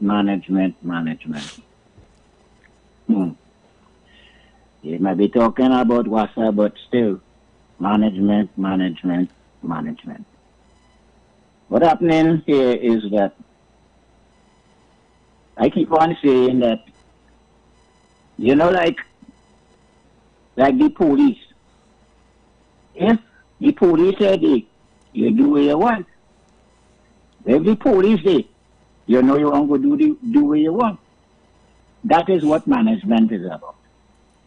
If management is to be the police, then everything has to be strict and order so that people will follow the strict and order together, that the people getting the benefit for doing what they have to do. So then you come back to management.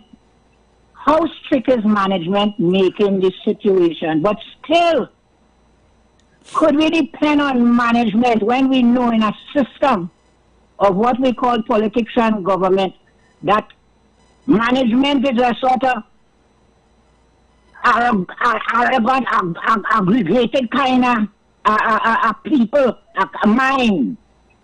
So then you know to yourself, then you as the worker, you as the pavilion, you have to take up the mantle for yourself and encourage. As long as we have the leaders could do that out of the pavilion. We need leaders out of the pavilion that will stand up against the government or the batsmen and then put it in that respect. But we're not looking to go that direction. Not that we don't know, but we're not looking to go.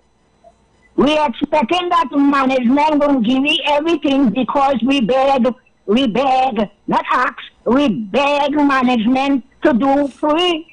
But that ain't the original plan of management.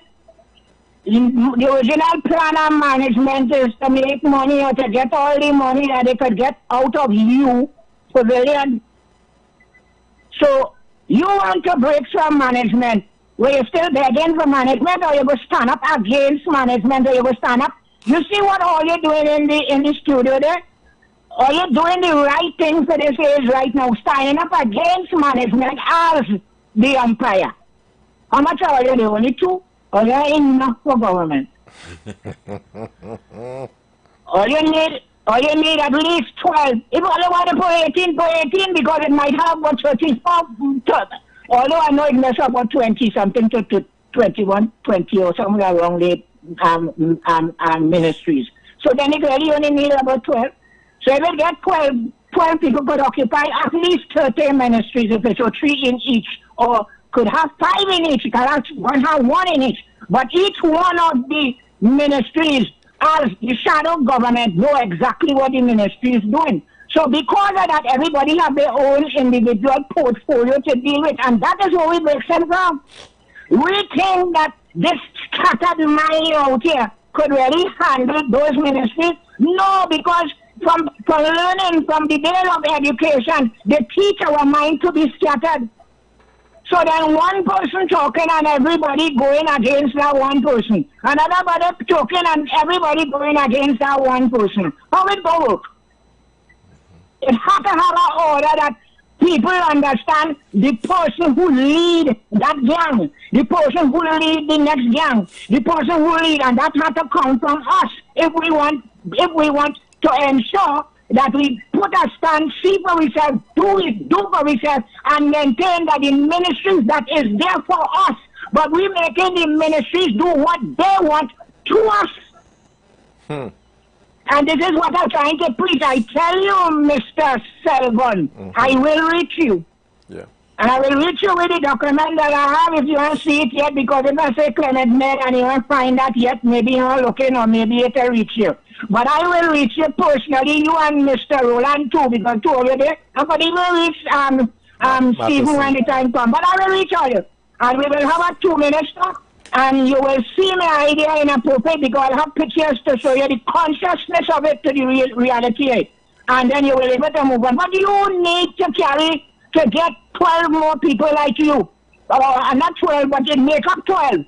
So that 12 of you intellectual people who decide to, and you are leaders according to your agenda presently, you need 12 of all you to be serious and go behind the ministries. Each one of all you holding down a ministry or 2-3 ministry if they carry more than 12.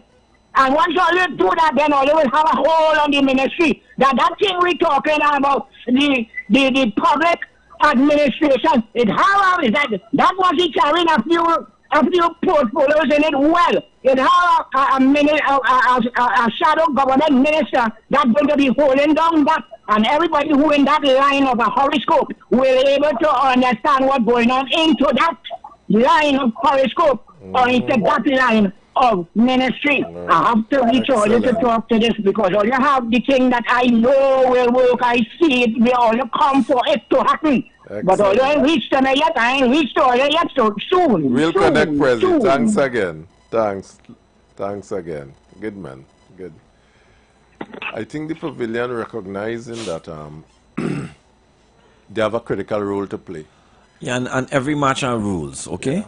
So we want to encourage the 12th man to let's keep the discussion based on the topic and not really respond to the last caller. I mean, you could take the point. For a while. Okay, let's see. Caller, welcome. Yeah, good afternoon. Afternoon. This thing about WASA, I mean, specifically dealing with WASA, this is a perennial problem with respect to poor management or delivery of service and that kind of thing. And I don't know if the minister himself, his ability to get things done is an important factor. Because I have seen in Trinidad and Tobago here, over years, you talk about the department itself, the CEO or whoever it is, those people in the managerial position and the ordinary workers and the right supervisors and whatnot, they tend to be very lackadaisical, probably disinterested in the performance, in the job. But somehow, when you have ministers who are dynamic, ministers who work to get things done, they are done. And I could call a few. We have seen them in this country. I have seen Jack Warner, what people say about Jack Warner. But I am confident that if people like Jack Warner and them as a minister in head a department like WASA, despite what people may say, things would be done. If you put somebody like Jolene John, things would be done. I don't know if I think there's something that has to, because they will get the thing done. I don't know if they're able to motivate the management within WASA, the workers within what they do, but they get things done. So I think you need to get the right fit for those departments. because I've seen it in Ministry of Works with Jack Warner. Yeah. I've seen it with Rambachan. They kept things done. And I'm confident if they take Rambachan and put him in charge of Wasa, you get delivery, in spite of what people may say about him. So I think that the ministers must be, you need to get the kind of the top-notch, those people who could get things done and put them in charge of those ministries. Excellent. All right, caller. Thanks again. Good contribution, man. And we will soon go to a break. So we will save the calls. We will take calls after the break, okay? Because we have just about 5 minutes on the clock before the break. You seen it? Yeah, it's there. It will go on in about 5 minutes. So after the break, after the drinks break, when we come back, we'll continue with the calls. Yeah, but we want to encourage you, Pavilion. Give us your views on the topic. Talk about 30 men you're fixing a main. Yeah. In front of your house? That 30 men fixing this main. And I swear just now, I just see a bottle come out, a white bottle. I ain't sure what's in it. Good. I see a man have a radio. Just now, we have a caller here. Good afternoon, caller. Hello. Excellency. Hello. Excellency, you're on the air live. How are you doing? I'm doing very well. How are you? Welcome. Well, we have a caller to the pavilion from Nigeria. Is on the line. Excellency Dr. William is on the line, and I think he want to give us some update on what is happening across there, because we also have the trade minister on the batting field also. People, Doc, come in and tell us what is happening outside there and how you can assist in our development and growth. Yes, very exciting things are happening. Things that we had over the past 20-30 years been dreaming of is becoming a reality. Afrexim Bank is at the center, and what they are doing is that they are bridging the gap between the continent of Africa and the Caribbean. At Afrexim, their annual general meeting, I am attending as a VP, have started to look at what the South-South collaboration and cooperation between the Caribbean and Africa could mean for the Caribbean. One of the things today that panelists spoke about is that they are no longer looking north. They're not looking at North America, Europe. They are all looking at Africa. And that's a good thing. Why? South-South collaboration is opening up 1.5 to the Caribbean. And economic free trade zones, what that is going to do is allow people with this who wants to address the market to move their production, manufacturing, and services to a zone that is very close to the type of business they want to do. What people don't know is that the continent of Africa has all the mineral resources that the world wants, from cobalt to lithium to diamond, gold to agricultural land. The whole of the continent is open for business. And with the African Free Area, those people who want to now trade within Africa can set up on the continent. Of course, through our I am chairman of the African Chamber, we can help to guide people in the Caribbean who are interested in however small or however big to enter into the market. We have saying that people who come to Africa don't understand two main: the business of culture and the culture of business.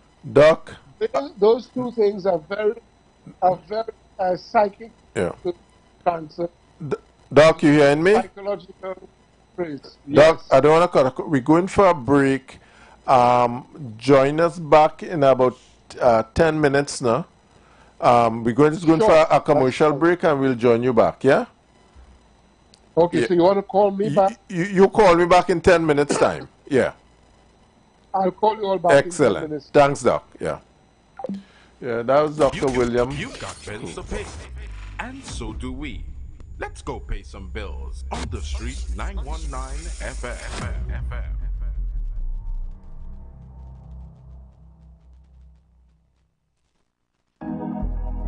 Campari, Red Passion.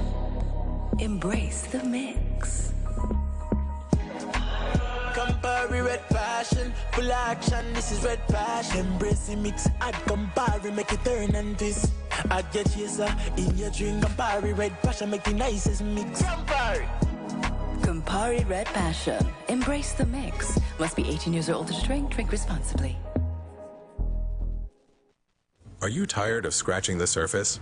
Do you want to understand the real forces shaping Trinidad and Tobago? From the delicate dance of our energy sector on the global stage, to the geopolitical shadows behind the crime affecting our streets, we dig deeper. The third umpire goes beyond the headlines. We connect the dots between local challenges and the international currents that truly impact your life, your wallet, your security. Join Stephen Matheson, Selvin Mitchell, and Ronaldo Rollux, 3 employment law and human resource management consulting professionals, as they unpack the complexities, analyze the power plays, and reveal the often hidden realities. Understand the game. Understand your role in it. The third umpire, critically analyzing Trinidad and Tobago's economic and political realities on how they affect your daily lives. Tune in Monday to Friday at 4 p.m. on the Street 919 FM. Don't just listen to the news. Understand it. Sale, sale, sale. Hurry down to Furniture Plus Massive Warehouse Sale. Today from 9 a.m. to 3 p.m. Huge discounts on new and scratch and dent items. Shop furniture, appliances, mattresses, and more. Everything must go. Find us at Lot 21D, David Blake Street, O'Meara Industrial Estate, Arima. Hurry down to Furniture Plus Massive Warehouse Sale. At Flow, our customers are our people, and our people are our priority. So we're raising the bar and going all out for our customers. To be your partner that's always within reach and to provide you with a network that keeps getting better. Because you are at the heart of everything we do, and everything we do is to ensure that we keep your rhythm flowing, no matter what. Planning your Tobago getaway? Choose the highest Google-rated car rental company on the island, O'Neill Auto Rentals Tobago. Located just minutes from the A.N.R. Robinson International Airport, at O'Neill, we pride ourselves on being the most tech-savvy car rental company in Tobago. Our process is 100% digital. No paperwork, no long lines. From easy pickup to seamless returns, renting a car in Tobago has never been simpler. WhatsApp us now at 1-868-361-1042 to book your vehicle. Don't forget to mention promo code RADIO2 to receive a 5% discount on your rental. Send a WhatsApp message to 1-868-361-1042 today. That's 1-868-361-1042. O'Neill Auto Rentals Tobago, the easiest, most reliable car rental experience on the island. Vehicle availability is subject to change. Driver must be at least 25 years old and have a valid driver's license to book. For more information, visit www.rentalcartobago.com. The Gap Man Limited specializes in products that cater to all your health needs. The Male Enhancement Package targets the areas of the body that contribute to erectile dysfunction. The Male Enhancement costs $1,400. The Gap pills are priced at 250 pills for $500 and 500 pills for just $900. For the best in eye care, get the super combination of a Super Bright and the Body Healer. To improve the heart's function and circulation, get the Gap pills and Formula C. To get a total body cleanse daily, use the Gap Body Healer and Big C, all for a super low price of $1,300. To order your products from the Gap Man Limited, call 628-4531 for products that cater to all your health needs. For more info, contact 476-7268. Welcome to Pizza Hut. Hi, can I get a medium pepper? Here you go. Oh, wow. How did you... It's Pizza Hut's Hot to Go. So you get taste, quality, and speed all in one go. And I can get one medium hot to go for $89 or two medium hot to go for $169 in pepperoni, Hawaiian, and veg, Monday to Friday. Can you get your girlfriend to forgive you as fast as our hot to go pizza? No, sir. Come in and try our hot to go specials today at locations nationwide. Pizza Hut. Now that's delivering. So line up, link up, creep up, rock and come in. It's all about the fastest growing reggae show in the land without a doubt. Reggae Rock Sundays on the Shit 919 FM with yours truly, MC Duke and Selector Kochi on the ones and twos. So make it a date and don't be late. 7 p.m. to 10 p.m. right here on the Shit 919 FM. Got 'em our way, King Selassie. Share the live. Share the live. The Street 919 FM on Facebook and Instagram. Share the live. Iowa George on Instagram. Share the live. Iowa TV and Street TV on YouTube. Share the live. The Street 919 FM. Welcome back. Welcome back. Welcome back. Welcome back. We have one caller. Let's take him one time. Caller, welcome. Hi, good afternoon. How are you doing, sir? Afternoon. Good. So, caller, we're talking about water here and water and the issues that surround water. I don't know if you want to share your views, your views, your observations, your expertise, whatever you may know of the topic, and let us get into some of the dynamics of the organization. Maybe there are issues they face that the country doesn't know. Yeah. Okay. Well, first, let me give a bit of a qualifying background. I've been in the water industry for more than 19 years, covering Europe for 11 years, Asia for 4 years, and now the Caribbean. My company is still the world's largest water and environmental company. I would not mention the name of the company because this is my personal view, but I am born and raised Tobagonian.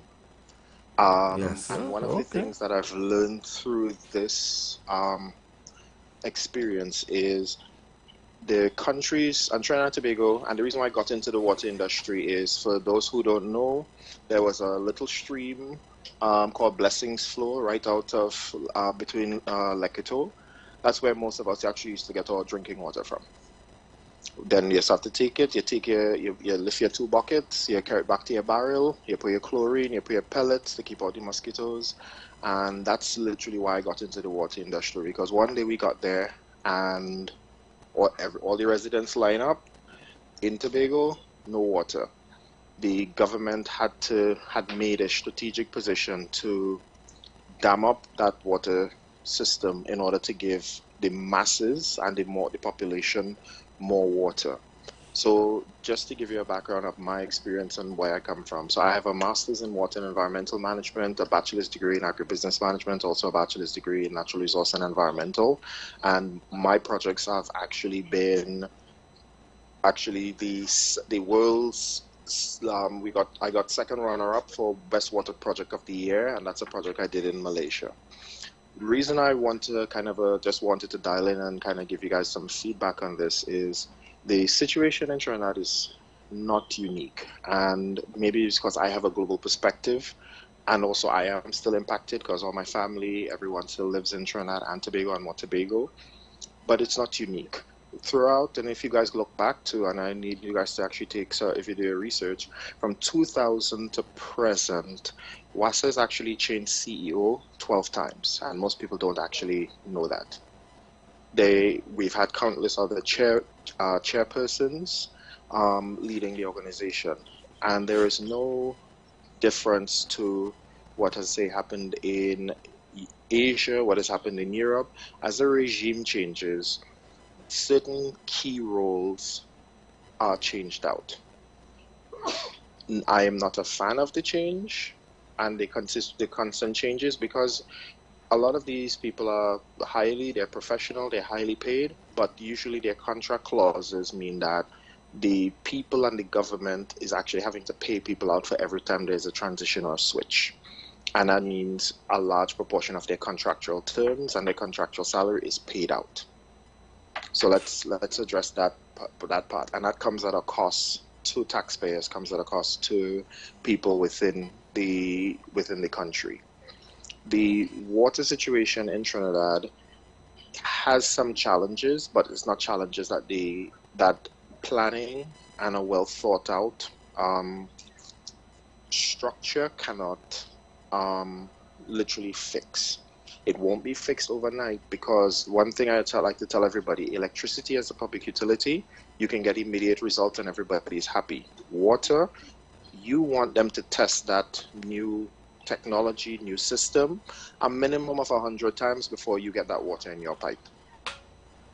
And that is the rigor that has to be done. So when you see that they're making changes at the top, I don't know the full drivers. From what I've had rumors of the full drivers, which I would not like to dispel rumors here, but we are at a stage in the country's transition where a new government has taken over. They may or may not have a full vision for water within the country, but they will have to, because our population is growing and developing from there. I'll pause here because I know I give everyone a mouthful there. I'm not sure if you guys have any questions for me.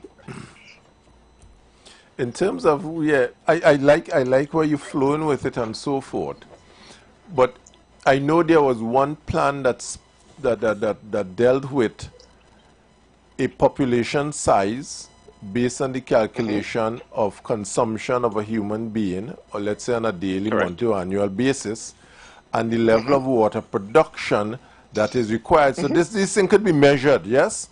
So we know based on 1.3 million persons, the average consumption of a human being is this and that. Our water production must be so. We know the demography of where people live and so forth, the consumption that is expected. So this thing could be planned out. Are we saying that? Am I saying the right thing here? So, and I'll get into even a bit more detail. Talk to me. Average consumption per person is 200 gallons to 250 gallons per person in a developing country, and in a developed country, it's about 300 to 500, and that's because of swimming pools and all of that other stuff. So within Trinidad, we're about between 150 to 250 gallons per day per person. The challenge you have is where our water treatment plants are located in Trinidad, and if you guys pull up a map, you can actually just pull it up and everything else, you can see it. Where population centers are versus where water is located for easy distribution and treatment, it's not always equitable, and that's the challenge that everybody keeps facing. For example, our main plant in the country, one of our major plants, is the Caroni water treatment facility. However, along the Caroni water treatment, where all the water is and where it has to go, we have some communities that are not served by that, and you're thinking, say, the Mayaro area and on that side of the island. Then you have places like Cedros and stuff that's a little bit further, so you can't boost the water. But what then happens is, we have an idea of how much volume of water is needed per person. The location of where the Caroni is, when you send that water south, for example, a lot of people have tanks, rightly so, because they weren't getting water before, so everybody does a safeguard. Or you're not sure, I might want to wash clothes, I might have guests coming over, so I need to ensure that I have water in my taps. However, you are now, because of the population size, you are now technically taking more water out of the system than you're going to use daily. So then as you go down, it's just, if you're early in the line versus late in the line, and you don't have a tank, and you don't have all of these storage facilities, you're then going to be without water. It's not a matter of the volume of water produced in Trinidad and Trinidad and Tobago isn't enough for the population. We have a factor of 1, non-revenue water, which is leaks on the line, and 2, not just leaks on the line, you also have people then taking more water because they feel entitled to, and they are, for storage. So basically, the country has to produce 3 to 4 times the volume of actual needed water just to serve the current population that's there. Then you have the demographics, then you have the infrastructure for pumping. You still have to factor in pipe breakages and all of that kind of stuff, leaks.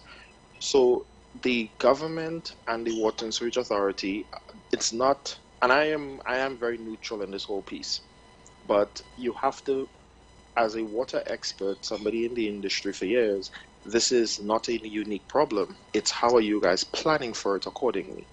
And that's where, for me, I would like to see great, the government comes in, they've changed, they said, well, we don't like that vision.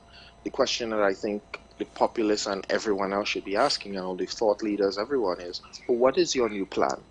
We hear you want to change, great. We'll support you, but what is your new plan based on all of these numbers? Because if the previous people had a plan and you don't like it, you want to do your own thing, what is your plan? And that's where I think the gap is. But if I may ask, then I like where you're going, and we're talking engineering. It's a sort of exact science to some extent. The calculation and formula for water distribution is mathematical. We can calculate in terms of the best layout for a dam, a reservoir, a pumping station, based on densities, based on the consumption of individual and those densities. These things are measurable and we can calculate these things, yes? Are we saying through the years all the management been getting it wrong, that they don't understand how to calculate these things? Because forget the executive, the politicians come in and they may not know in terms of water resource and have the degrees in water management and water resource. They win an election, they come in, and they might have a man who is a lawyer, end up Minister of Public Utilities. They might have a man who is a baker, end up as Minister of Public Utilities. So we rely on the expertise within the organization to come up with a plan to tell us what is the best way. And all of them should be coming with something closely resembling, if not a little 2% here and there off, but it should be consistent, because the consumption of water by a human being is changing based on which party in office. The consumption is still the same consumption. The ability to distribute water go ahead, talk. Well, okay, so that is actually, and the reason I like to correct that is actually not true. And here's talk to me. It's not true. Yeah. So let's go arbitrary. And apologies, I don't know your family situation, so apologies to your missus if I make a mistake here. But let's say a situation happened where 2010 election happens, it's you and your missus and one child. Yeah. In your house, right? You have a 4-bedroom house, you and your missus. Niceness happened. By 2023, you now have twins, so now your household is now 5. Has your household consumption gone up in terms of water? No, I'm saying, I understand that, but the calculation to determine will be consumption per human being based on the demography and how it adjusts. Walk with me, and you'll get where I'm coming from. Talk to me. So we're now at 5, but we're now at 5 3 years later. Same government. Okay. The population that they were planning for would have gone up. However, they would have done a calculation to see we're expecting either exponential growth or birth rates, everything else they have to factor in. But that is not something that's done. And in no country does this. That's why countries do censuses and everything else every 10 years. It is based on a projection. 1.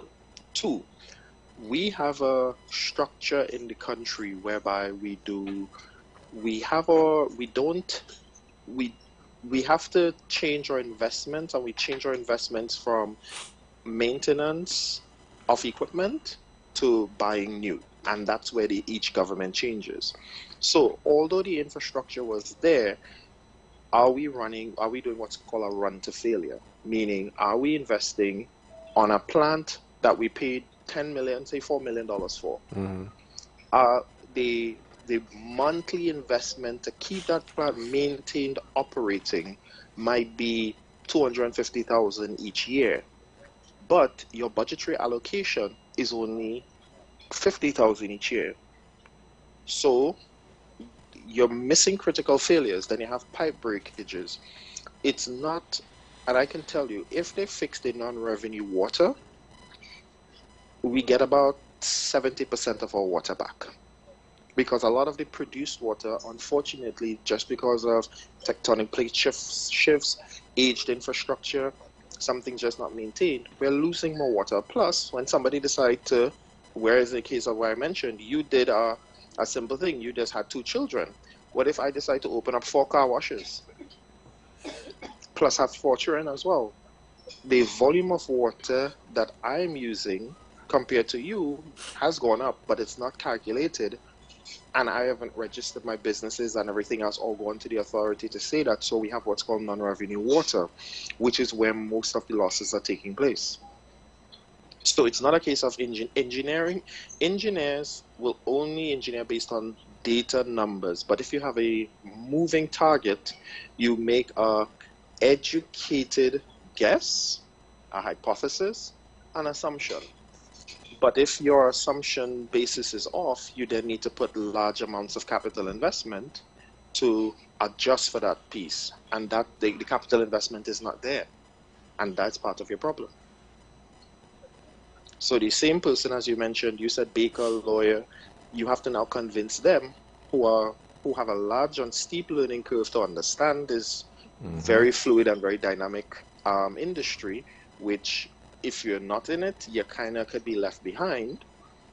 That you buying, say doing pay increases on the staff to keep them happy versus taking our money from the maintenance in 5 to 7 years time, going to cause a problem, but at least you're keeping the staff happy and you're keeping the people in the country happy. So it's a fine line that has to be crossed. And the challenge that I found with a lot of public utilities, and many of them in the US who I work with, many across the Caribbean and Asia, have now gone down a route of more transparency, where they will sit and do public forums on, we have 100,000, we have a union strike, and we have these pumps to repair. We are going to pay the employees. So when these pumps break in a few years' time, we either have to go borrow money, or you're going to be dealing without water for a while. And public utilities in the US are making that very transparent now, because they're everybody's budget constrained. So and I'm not an advocate for either party. I tell you, I'm very neutral. I'm about the people getting water, but I've realized the people don't know, because if they really know the situation that some of these hardworking water engineers and water tech professionals are doing, there's a reason why we were classed as, we were seen as important during the pandemic, and we were given as, you have to be on site. I was flying on planes when airports were opening up for me to have conversations with world leaders to discuss water. And I can tell you, it's not an issue. The engineers know, but they don't have the investment. The population doesn't know, so they kind of use water haphazardly, not with the intention of conservation. So what you're saying, we really have to have more consultation and conversation with the people to understand the dynamics of water distribution and roles and responsibility of all. That's correct. And I'll give you the example. So when we were doing the project for Singapore knew water. Most people don't know. Singapore, as a country, we take water from neighboring Malaysia, Johor Bahru, and they signed a 40-year deal for water. And then Singapore, knowing the deal was coming up, you know what they decided to do? They decided to use wastewater. And you have the option, your main pipe is wastewater, but if you're building a house and you do not put in a toilet with water saving, if you are not using the certain volume of water, you get charged like if you're a private sector person. Okay. And because they've seen it, and Singapore is water stressed. When they deal with the Middle East has they have oil, so they can do power. That's how their water is a little bit cheaper. But when you start looking at countries like Curacao or Aruba, even looking at Barbados, because we do work there, they've had to now look at the actual cost of water. And little known fact, and a very great fact, Do you know that Trinidad and Tobago has the cheapest water in the world? Well, we're learning. Excellent. It is the Excellent data. I'm taking note of that. No, and I'm telling you, I can. I like to tell everybody, I can show my receipts, and with everything I'm saying. And the reason why I can show my receipts is this is how we do it. Trinidad and Tobago's water is literally the cheapest in the world, and that is good and bad at the same time. Great for the citizens, but the reality is, similar to how we used to view oil, where we have a lot of these subsidies and the government positioning things, we are actually not getting a full view of the full cost of water. So as a result of that, if you're not really getting the full cost of it and the value of it, you're wasting it. Mm-hmm. Plus, we don't have education programs about conservation anymore. I remember back in the day when I was in primary school in Tobago, we used to have a whole campaign about it. The WASA had started that campaign. They have a literary program. There was somebody who did a really good book about called it's like Maya and the something. It's like this. One of actually WASA's communication persons wrote. It has been trying to do this campaign because they were trying their best, and it's a struggle. So, but coming back to the point, because we're here to talk about a major change at the top and the driver. If people are making changes, I need to know, and because I'm a concerned citizen as well, I just have to travel for work a lot, but I am a citizen, and I want to know, well, what's the plan? What is your plan for making not just water, because you can't make it cheaper, let me be real, they have to raise the price at some stage, but making it equitable where why should I, because I have 2 tanks, be charged for somebody who have no tank, but I get in more water because I'm closer to the supply station? I'm happy to pay my due because that's the only way we move forward as a nation. Everybody has to pay their dues. Okay. Excellent contribution, my friend. Excellent contribution. We definitely had to connect with you again as we go forward. I think the fundamental takeaway for the batsman, based on your discourse, is you're going into bat. Where's the plan? You're starting to shift around things, but we don't know where's the plan yet, you know. You shift around this, you move this one, we move this one, we move the next one. But where's the plan really? Where's the outcome? And let's keep it. Let's keep it to the reference of your program. Yeah. We now have are we Brian Lara trying to hit a 375, or are we going for the 501, or are we just trying to win by hitting boundaries? Yes. Or are we going for sixes? Yes. Where's the plan? I take note of what is the plan. And that is the question to ask. You're making your changes, great. Tell us so we know. And if you have no plan, honestly, put your hand up and ask. We have professionals like myself. You will be surprised of the number of water professionals throughout globally who are from Trinidad and Tobago. I have a colleague. He just took on a role, the whole of South Florida's one of the commissioners. We have some colleagues all over in private sector, public sector, and we all are asking the same question. So what you're saying, the batsmen and them have help then? The batsmen and them could get help? They have options for help. The batsmen have coaches. They have people who... So they could win then? Everybody could win, and that's what we thought the plan was. It's a winning plan. All right, caller. Thanks again, man. Excellent contribution. I couldn't ask for more than that. Right? No problem. You have a good evening. Blessing to you. What is the plan? Is the team for this evening? What is the plan? Thanks again. And that's the view we shared with umpire Mattison. You know, the people are mistrusting when we hear about a plan afoot, but we're the last to know. But the plan affects me and my livelihood, my ability to earn, my ability to feed my family. We have a call? No, go ahead. Yeah. What is the plan going forward? And often enough, I do recommend, and we do recommend, and we have discussed this here, that labor must be part of this plan from the beginning, not on the end, not after everything has been done, because labor will have the task to speak to their workers. Yeah.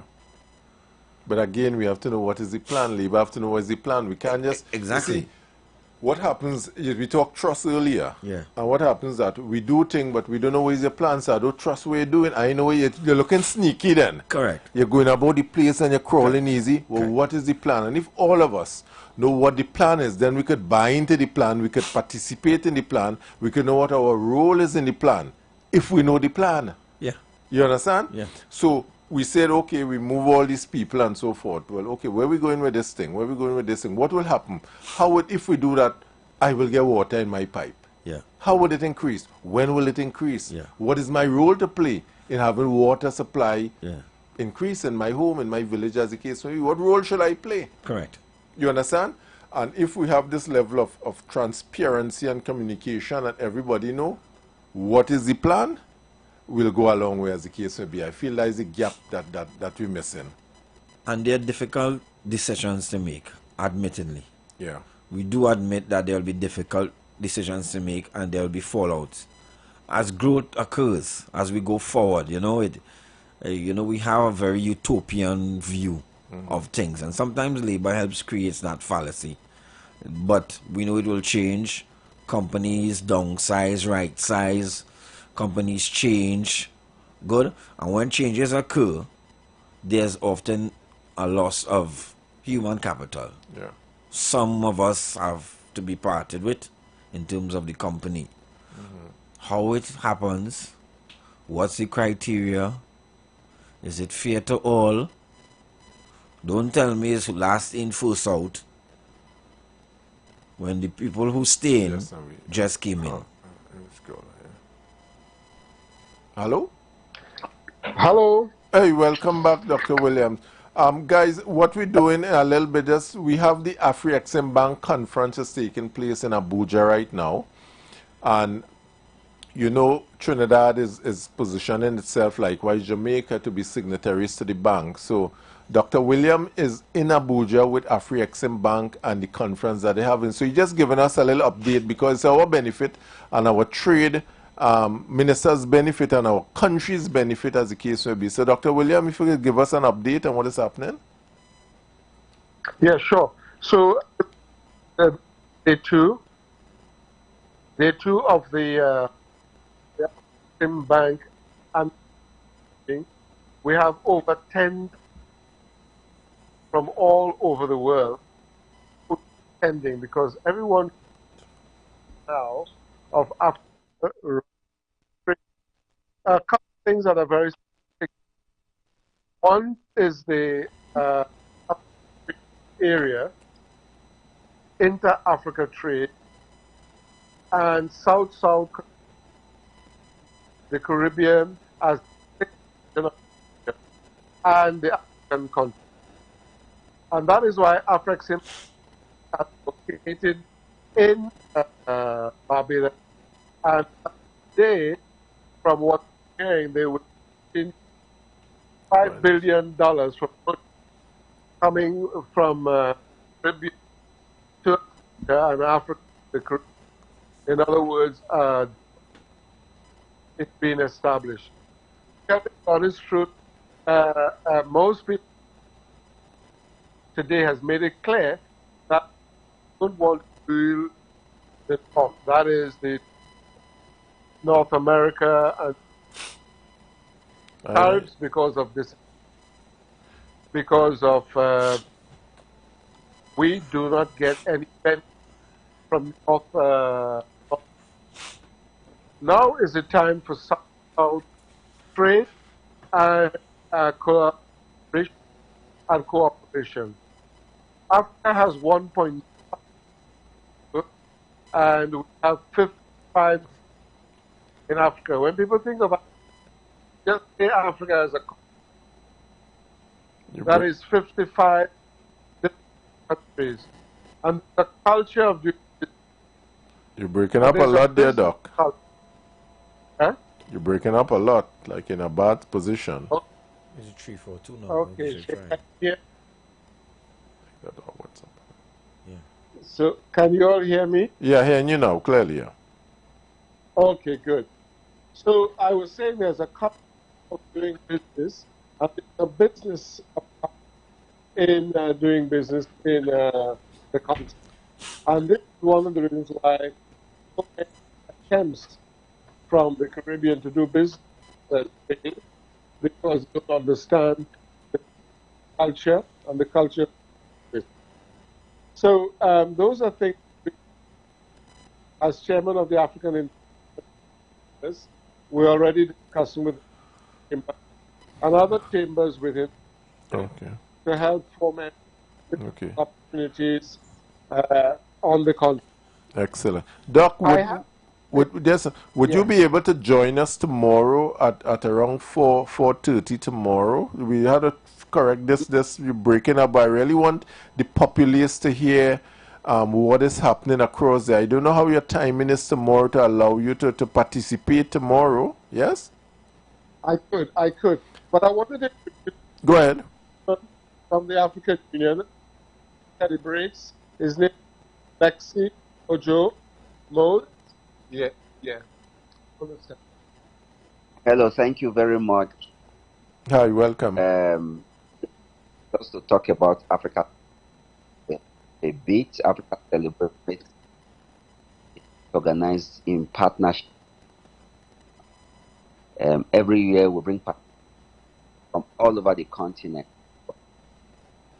to celebrate ourselves, our culture, heritage, because we realize that if we Africans or we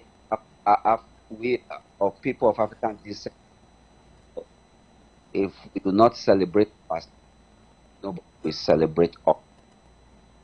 So Africa takes place every year,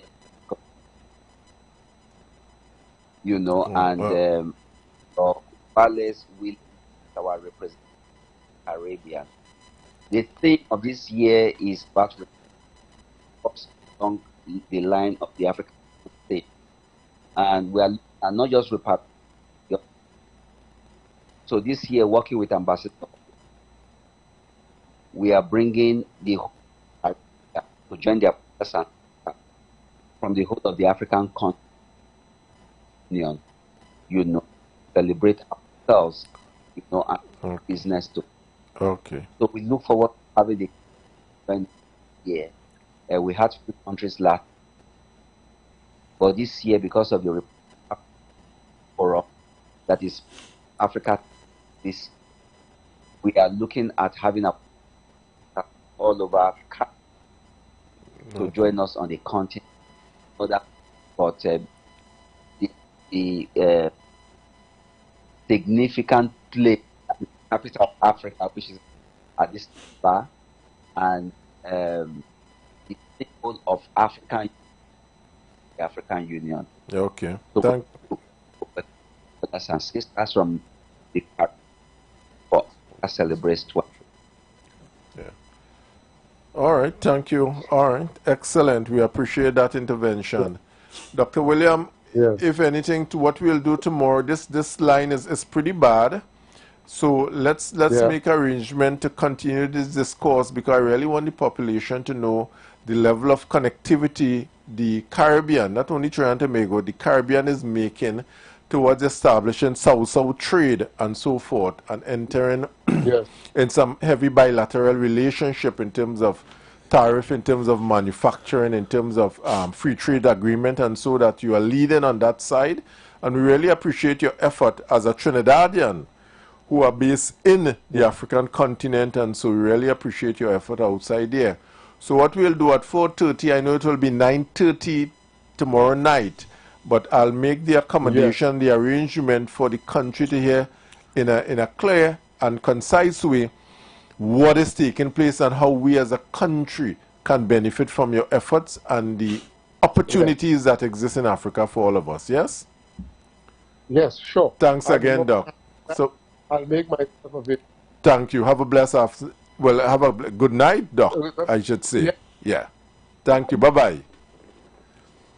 Okay, that was Dr. William in Abuja in the Afri-Exim Bank conference, to the second conference that they're having across there with a number of key players in trade and industry. I saw America highlighted heavily in that today. They were making heavy presentations. So suddenly, America is turning towards Africa as a hub for trade and investment and so on. Likewise, we in the Caribbean should look towards Africa as the opportunity, as the next El Dorado, I like to call it, in terms of investment and trade and so on. Bilateral arrangement where we can establish our economic zone in terms of having persons come from that side and establish manufacturing entities for manufacturing and assembling and so forth, for distribution into Europe and America using our agreement in terms of CARIFTA agreement and so with other countries on this side of the globe. It's a great opportunity for us. The batsman, the wicket, and the other side on the bowling side is trade. Although we're speaking of WASA, public admin in terms of AI and so forth have a lot to do with in improving the efficiency and effectiveness of WASA and its distribution. I'm sure technology can aid WASA into being more effective and more efficient in what they do. And again, if we input technology inside of that, it may bring about some level of displacement, but probably more efficiency in management. How you say, Brother Relax? Well, we did sell a dream to our nation that once you get a government work, you could make 33 and a third. You're there forever. But the world of work is changing. The needs of the society is changing. The economy is changing, which means skills are changing, which means jobs are changing. I'm not too sure that that's a good virtue to sell to our young people going forward. The discussion needs to be more on utility. A caller said today patriotism. You know, that's important. A caller talked about that. Because at the end of the day, I will make the same assumption that we all want to see good for the country and the economy, including the workers. Including the workers. But again, my bias tells me that we must appreciate that the workers, by and large, are not the decision makers. They don't sit down and decide to spend $4 million behind a pipe. They're not the ones to sit down and decide on any major changes. Most times those things come up, down. They come from top down. However, we see that when it comes to criticisms of inefficiency and unproductivity and everything, we basically we concentrate on the flaw. And I don't think this is fair. I don't think it's right. Yeah.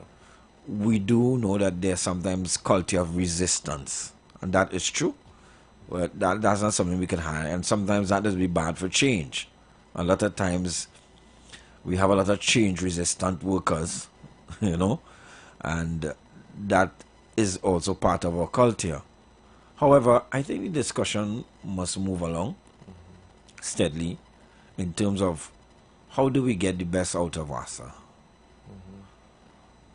And again, we've been tricked by the assumption that that's the goal. Eh? That's the goal.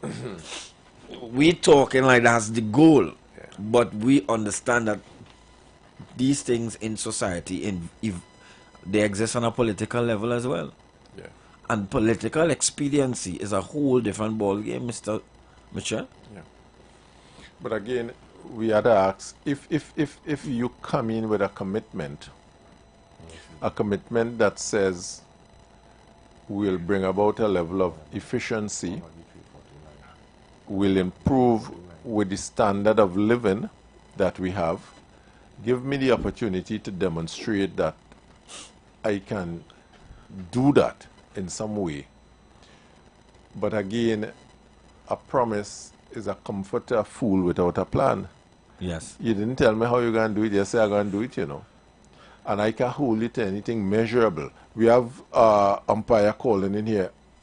Umpire Matteson, give us your views. Yeah, I was happy to rejoin the program again. I was listening to the caller from Tobago. Yeah. And he made a lot of sense in regards to the availability of resources and demographics and so forth.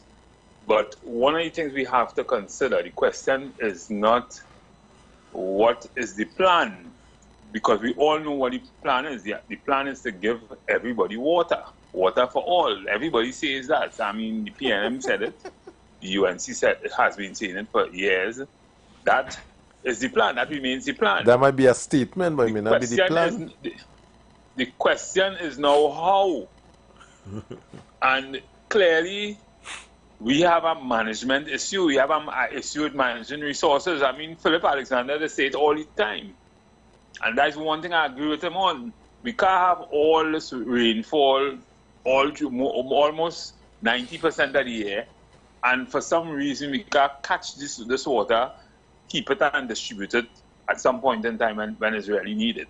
Right?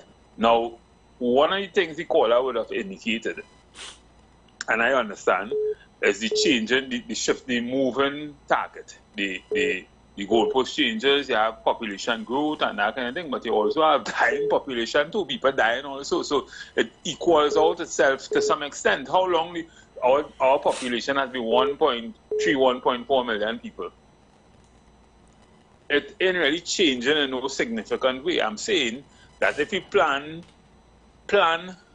for this, plan to give water to everybody, we must, I don't think it have much of a science outside of what you all spoke about to get water to everybody in a place like Trinidad and Tobago. Because in other countries with plenty more people than we have in Trinidad and Tobago, they have water 24 all the time.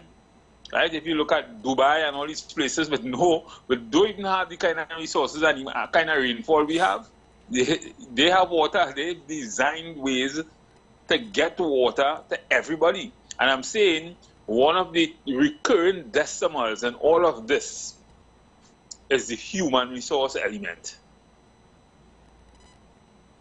From the bottom up, people seem to be operating by guess. We're not operating with data, and we're certainly not managing our human resources in the way it should be managed to be able to deliver the resources, the efficiency, and the effectiveness in terms of water distribution to everybody. And for all the reasons we spoke about earlier on. So I'm here, on the line. What's your thought on that? Yeah, it's definitely a problem. Hold on, caller. That we have coming from top down as well. I mean, everybody's involved. Umpire Matteson did make the point that the workers, and I always believe in that, even though traditionally there may be facts that say otherwise, but I believe that they should be involved, pivotal in crafting any solution. Agreed. Anytime you come with a book, 12 of you, to tell 500 of us how this thing going to go, I see a problem in there. I see a problem in there. Now there might be arguments that say unions don't want to be part of the problem, the solution, and they're difficult to deal with, because to be honest, they do have their own paradigm, and the workers will be responsible for this, because the workers, you elect your leaders. Most times you elect the Bajan, who is very charismatic, but not always the smartest person. And you know, so you elect somebody who will be the counter bully to the boss, but is bereft of solutions and ideas. And if you think about progressive trade unionism, where we both trying to achieve productivity, participation now. Yes, we both want to see this thing work. There's no benefit if it shuts down. Jobs will be lost. Now the caller also spoke about the guy from Tobago also spoke about the situation with unrevenue water, and that's a big problem. Now people, Trinidadians must understand also that, you know, for you to really get what you're asking for, you had to pay for it also. Because I would agree with him in saying, when he said Trinidad have the cheapest water.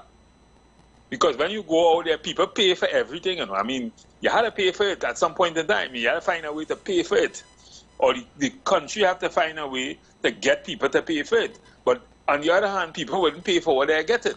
So you had to find a way to measure what people are getting and ensure that those persons pay for it. When you have a flow bill, and they have a flow bill, every month if you pay it, what is do? Is cut it, right? Because they could measure that you're getting it, the service. It's another thing if you're getting it and, you know. Always say some things, you know. I deal with process plant engineering and so forth in Madison.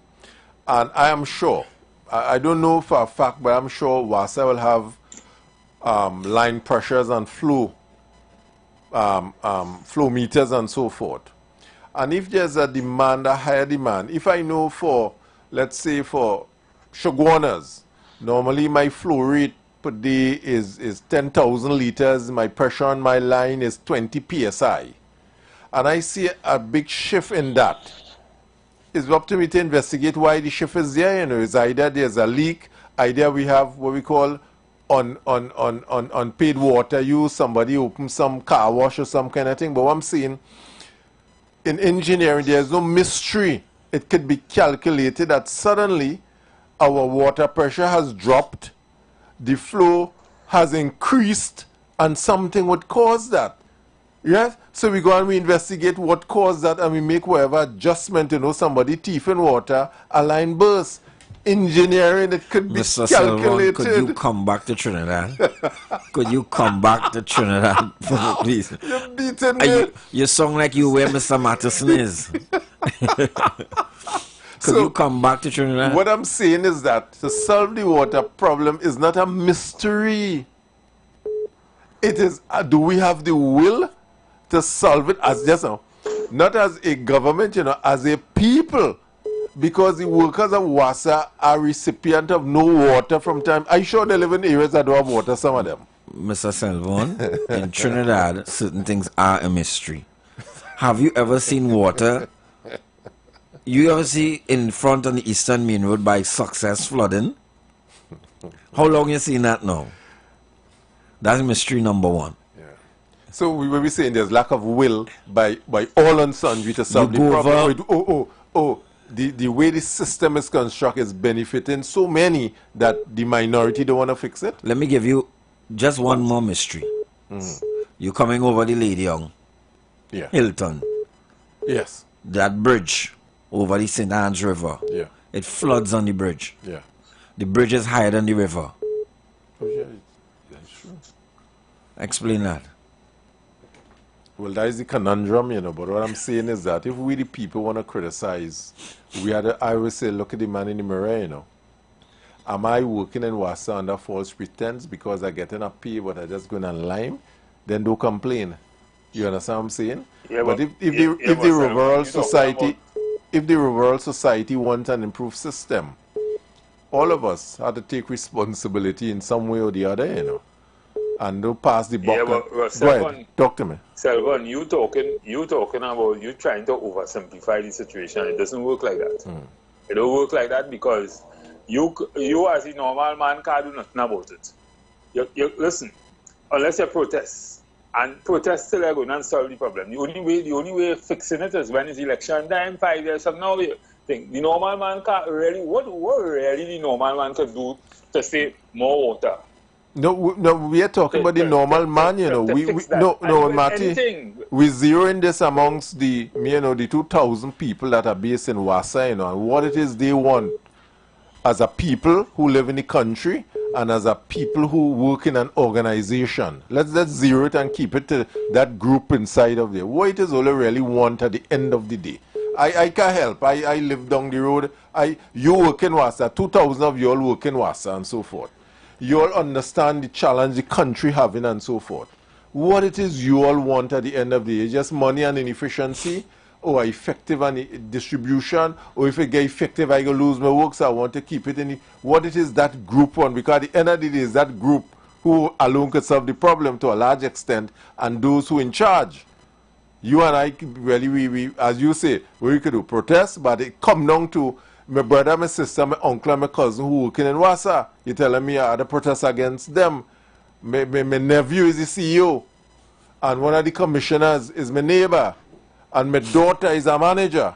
But do workers share that type of ideology and that type of interest and virtue within the job? I mean, you're talking about something that is almost revolutionary. You're talking about something that says, we the workers, this is ours. We get a bad name when things are not delivered, and we take a particular interest. I am not certain that labor shares that relationship with management. I'm not certain that they both have harmonized goals, which we spoke about here all the time, productivity. So Marty, in terms of this now, I know the word you always use, Martin, is productivity. And what is your view in terms of the worker, the mass of workers in Wassa, and their view and the union view in Wassa on productivity? What are your take on that now as an HR specialist? But it's not so much the workers' view. The workers will do what they are allowed to do. The union will do what they have to do, and management have to do what they have to do. Correct. The problem is we thinking that all of them converge at some point in time and doing what they're supposed to do. It doesn't work like that. So the workers will do what they are allowed to do, or what they can get away with, or not do, right? The union will do what they have to do, what they think they have to do for workers.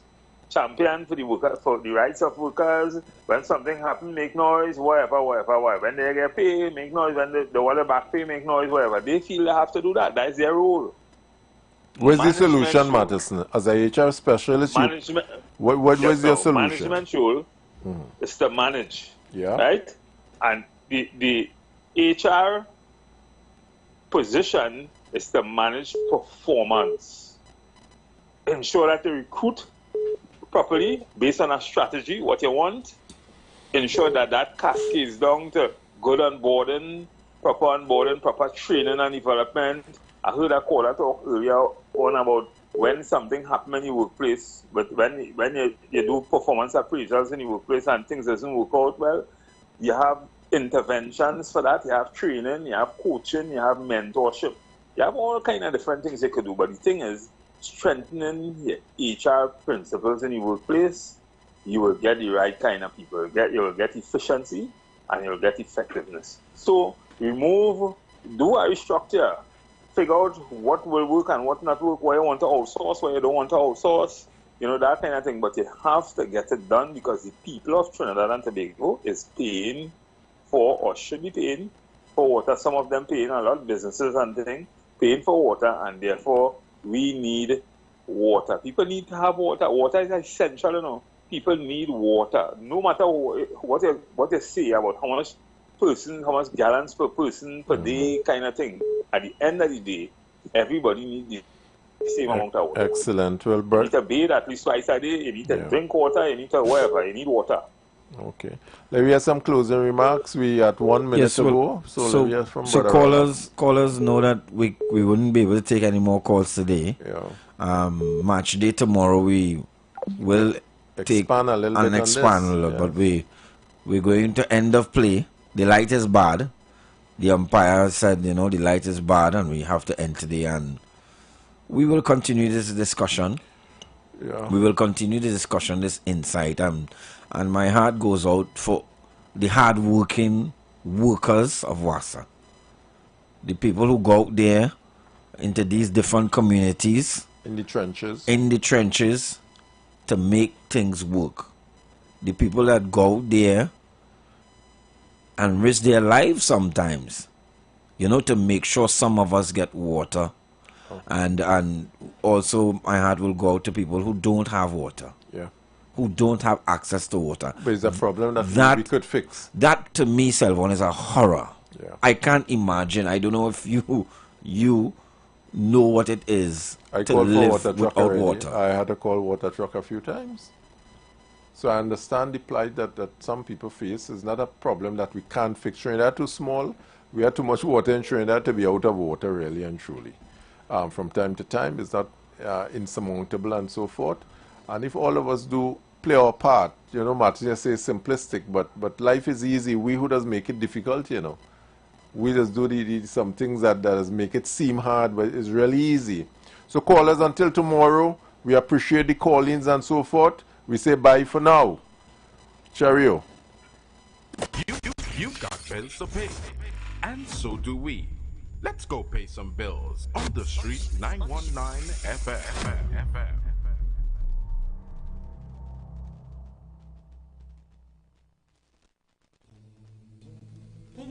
Tune in to the Street 919 FM for Gospel in the Bone Ministry every